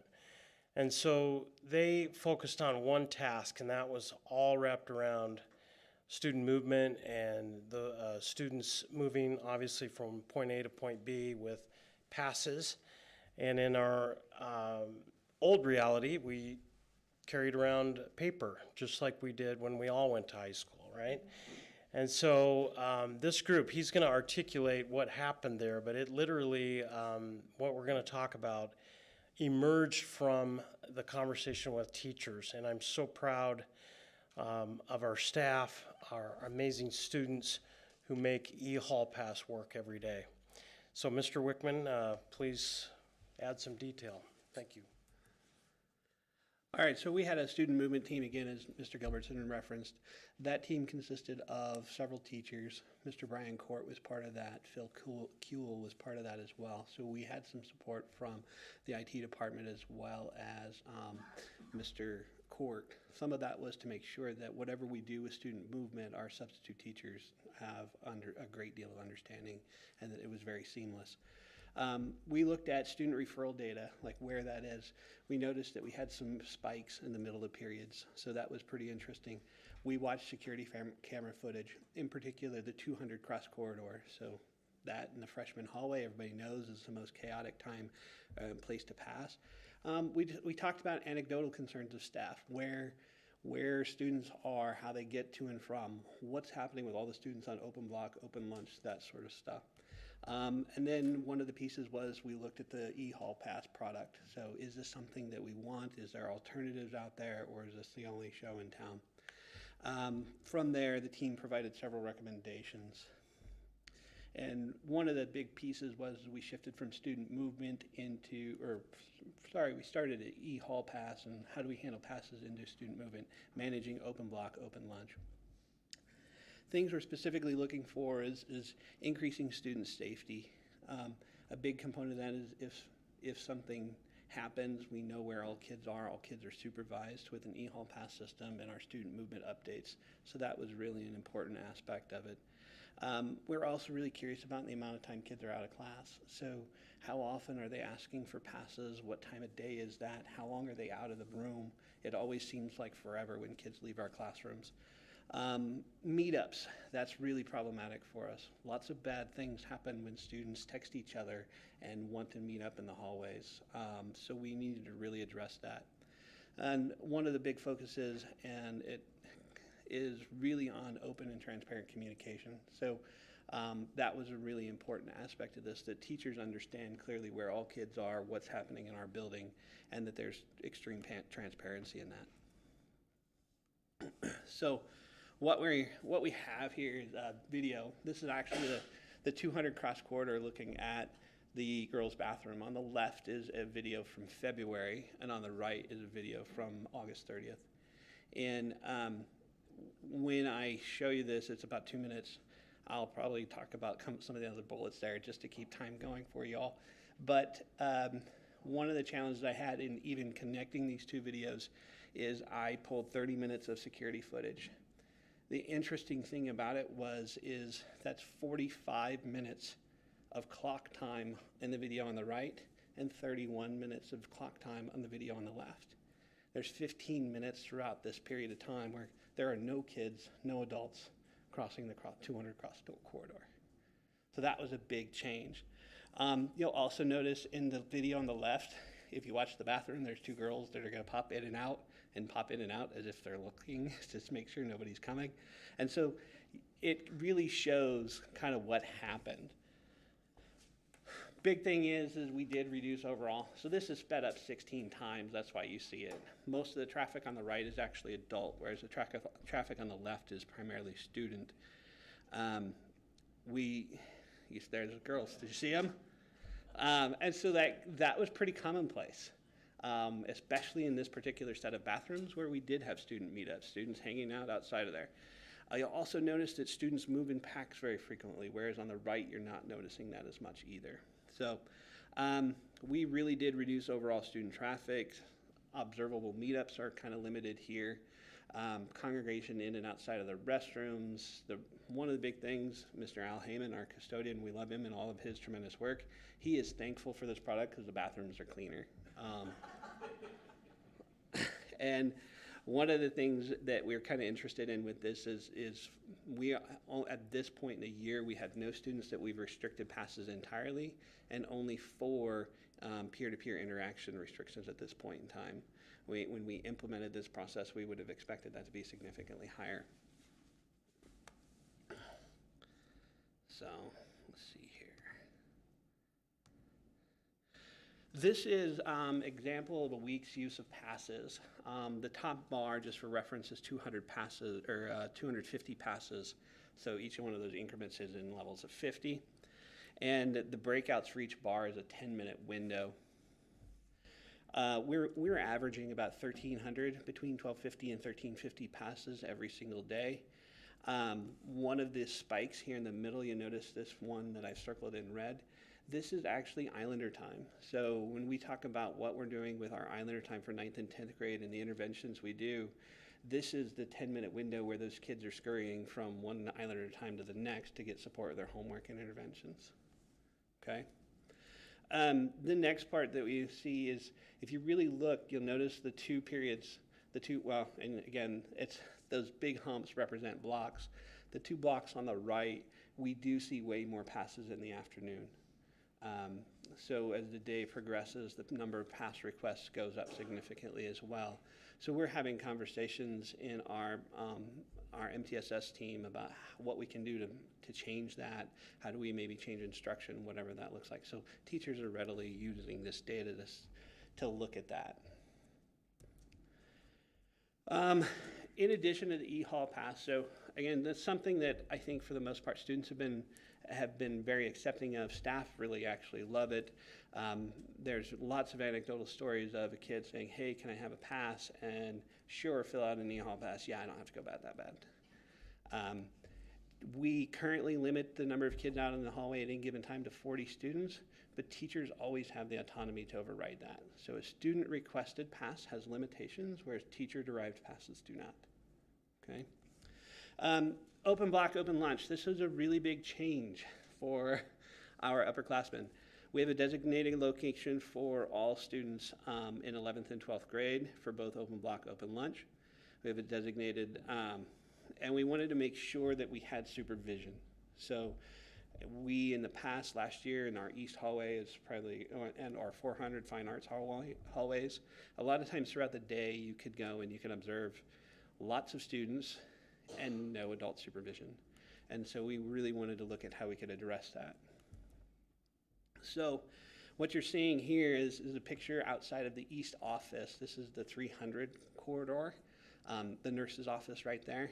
In the upper left-hand corner, that's kind of a traditional February day.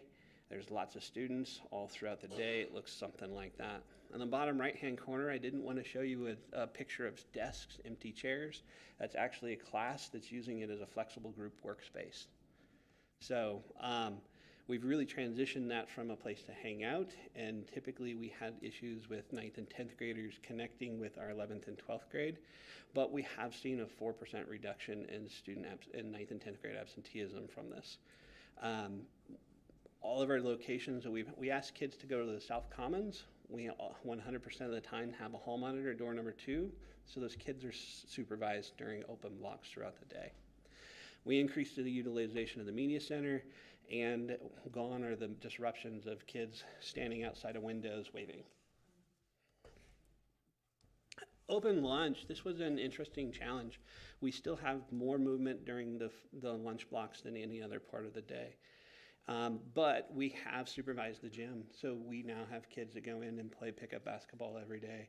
And so that's one place. So in addition to the media center, outside of Hula's, the middle gym is supervised, and kids are able to participate in sports and have an opportunity just really for a tremendous wellness activity, rest, relax, get ready for their next class.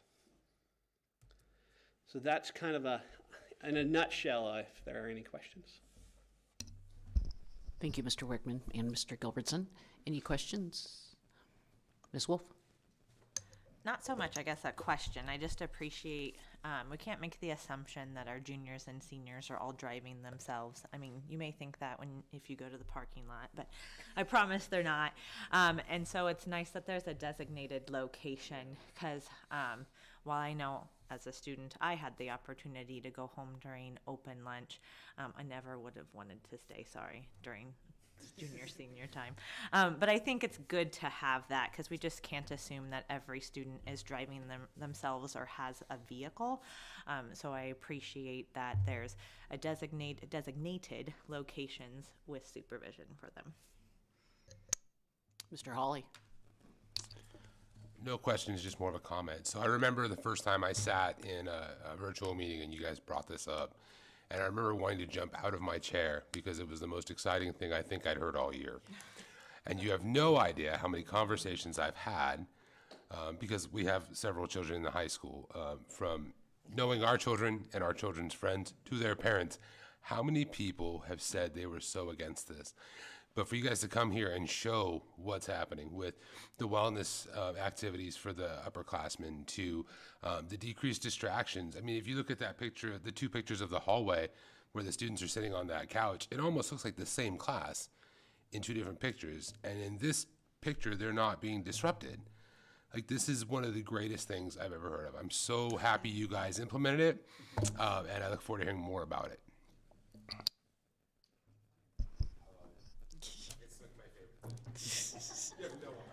Thank you, Mr. Holly. He's very enthusiastic tonight, yes.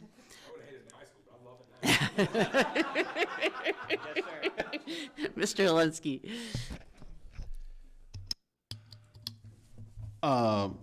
Impressive, Mr. Wickman. We go back to high school ourselves in the same class, and I'm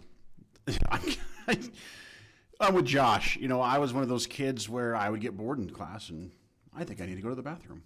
You know, I never did anything bad. I didn't want to be in the classroom. And this is cutting down on that. It sounds like, so we can educate these kids a little bit more. And I'm with Josh. I would have hated this too as a high school kid, but just kudos to that, because that really, those two things, those two pictures, those two videos really, and I've always thought this was interesting, and now that I've actually seen it, I'm just like, yeah, this needs to be implemented. And are we the only one in our area that has this? Do you know? So we reached out to Schuyler. Schuyler used it, and I think Fremont was the other school. Fremont mentioned that they struggled with implementation. Schuyler, they were one of the schools that was supported by the state, and it was part of that process. And they cautioned us very much about making sure that we implement with fidelity. So it was an art teacher, a friend of mine that teaches there.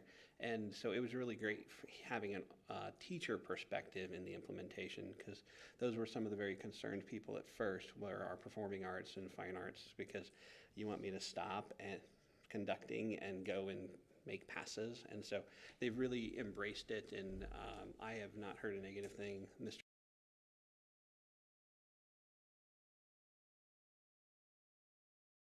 Labrie and Mr. Jacobs were both part of that team.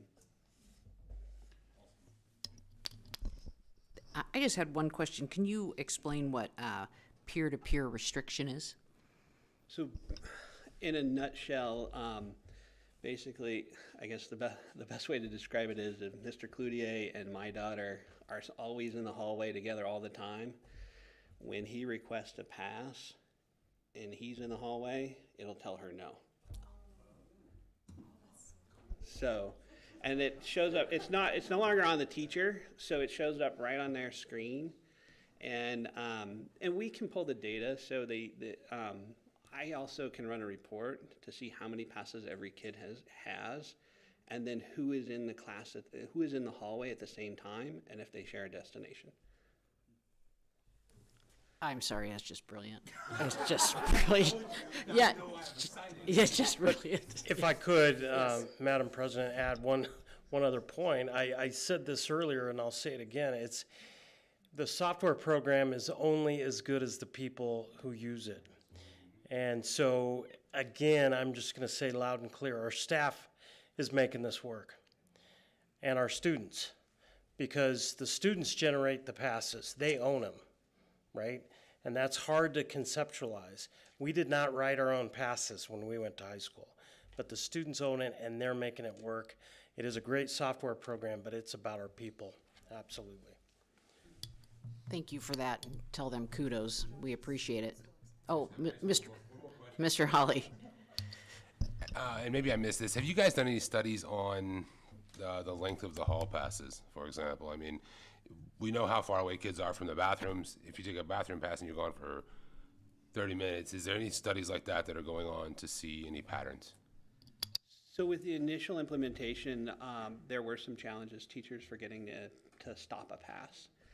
The system ended, by default, the system ends passes at 30 minutes. We've actually changed that to 15.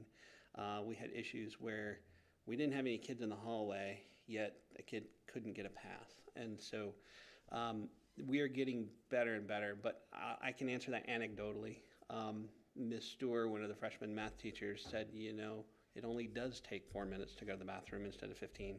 So I don't know. We have that information. I would suggest at this point in time, it's not valid to discuss.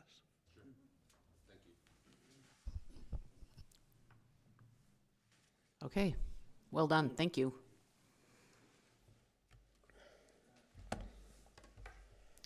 Nine point seven CMBA for Howard and Walnut. Thanks, Mr. Mr. Petch. Albers. I have a question for you guys. Do they have one of those for contractors? Be really useful. This is will be our last round with contracts for doing projects using the ESSER $3 in particular.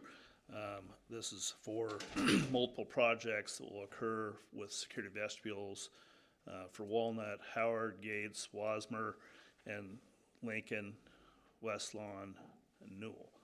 So it labels just the Walnut and the Howard because those are the larger pieces of it, and then those other ones are alternates. So, it's just that contract with our design team that did the architectural. And page 20 is the only one that really has, real information. The rest of it's the boilerplate stuff you've seen in the past. So for the Walnut, they're at 9.68% of that total contract once we open bids. And then Howard is at 7.25% of the total contract. And those align with our master plan that we have with these folks and the scale that goes on. So presenting this with just for information tonight and then next month with action. So with that, I'll answer questions. Looks like no questions. Dang. And Okay. you can stay up there. 9.8 construction update. So right now, our high school project's active. They've been doing the underground utilities and things, and then so this month we've got started with footings. Footings are in, so we're doing what's called coming out of the ground, and so the activity will continue through the winter.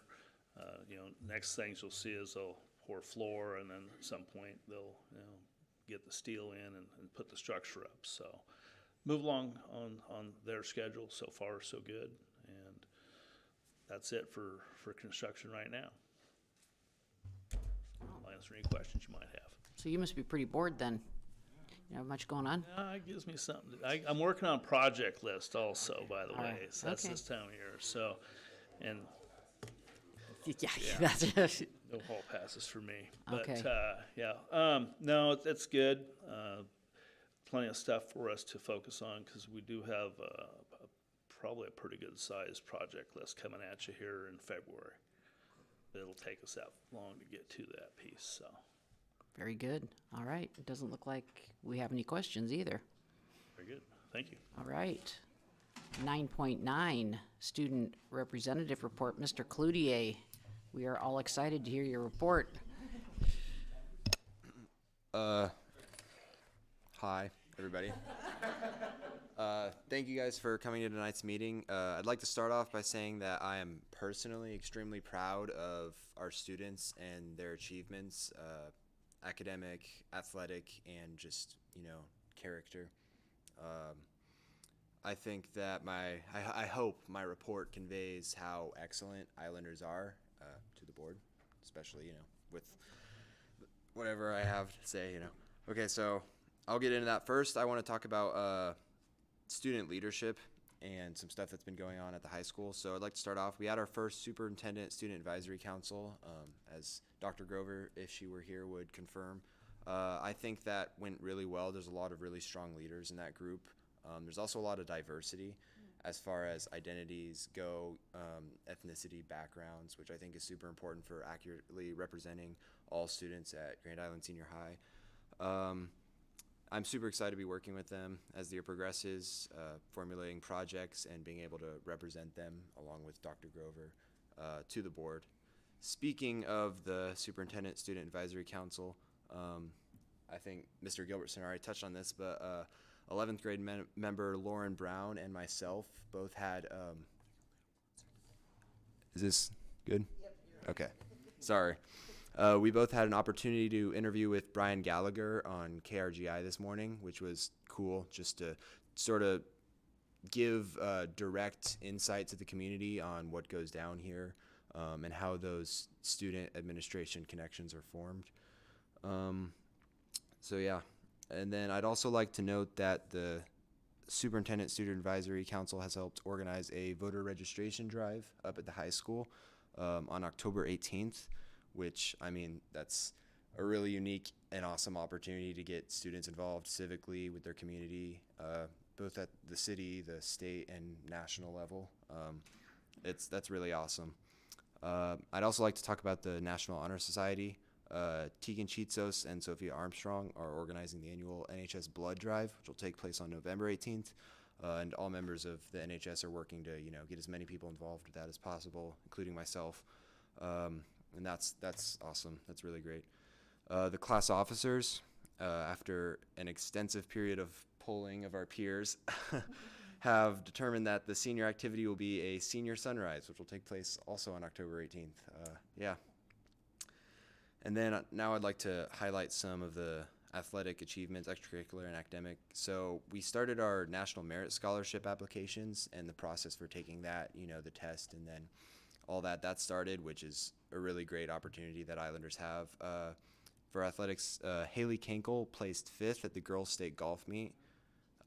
Volleyball's on a winning streak. We just beat Lincoln Northeast, and now we're hosting the first round of the Hack Tournament, Heartland Athletic Conference. Cross country has districts today in Lincoln and state next weekend in Kearney, so fingers crossed. Boys tennis also they have state today. Riley Voss qualified for singles, and Caleb Brose and Isaac Pearson qualified for doubles, so that's impressive. Unified bowling practice starts soon. Lots of students are joining that.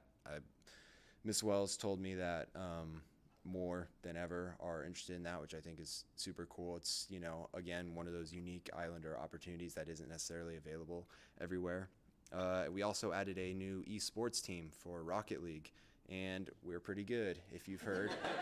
So, I mean, I wouldn't have personally guessed that, but, I mean, hey, we just can't help it. We're excellent at everything we do.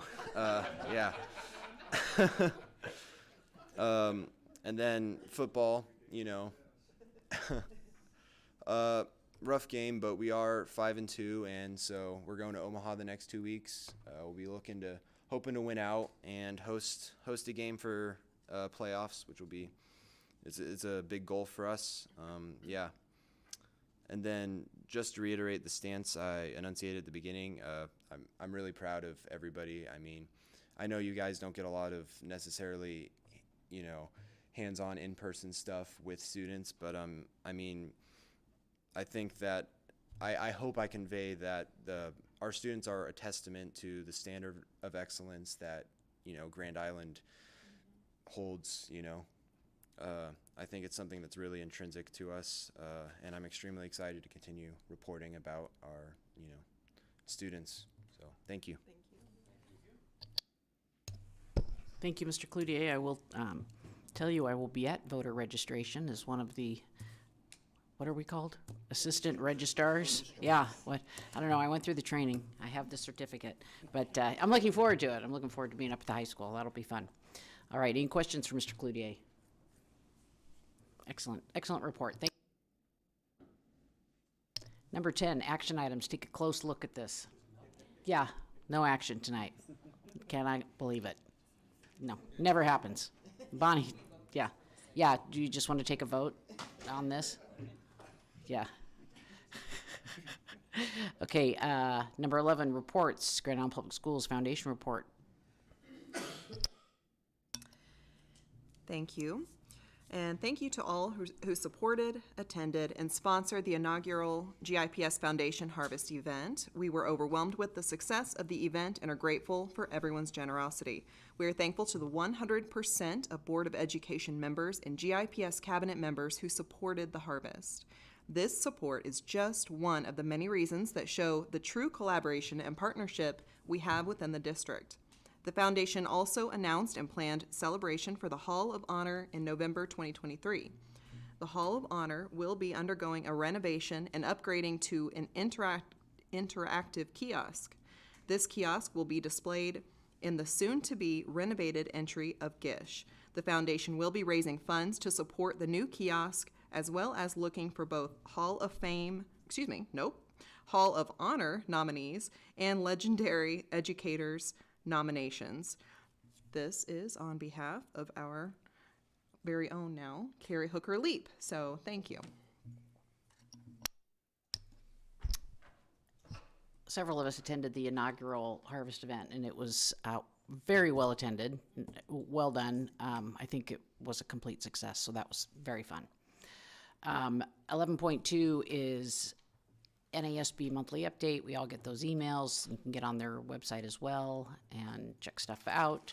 And 12, executive session to receive and discuss legal advice, discuss pending or threatened litigation, and for protection of the public to discuss this matter in closed session. I make a recommendation for the board to convene to executive session for the purpose of discussing legal advice, discussing pending or threatened litigation, and for the protection of the public interest. Mr. Barsonis and Mr. Hawley, please vote. If I remember how to do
It's all right. 13, reconvene from executive session. So moved. Who was that? Oh my gosh, Mr. Brown and Bonnie. That scared me. Okay, vote. Okay. Who did the motion? Yeah, it was hard to tell, wasn't it? Terry Brown. Who did the second? It was Satan, actually. You guys are fooling me. Okay, notification upcoming board meetings, November 10th, 5:30.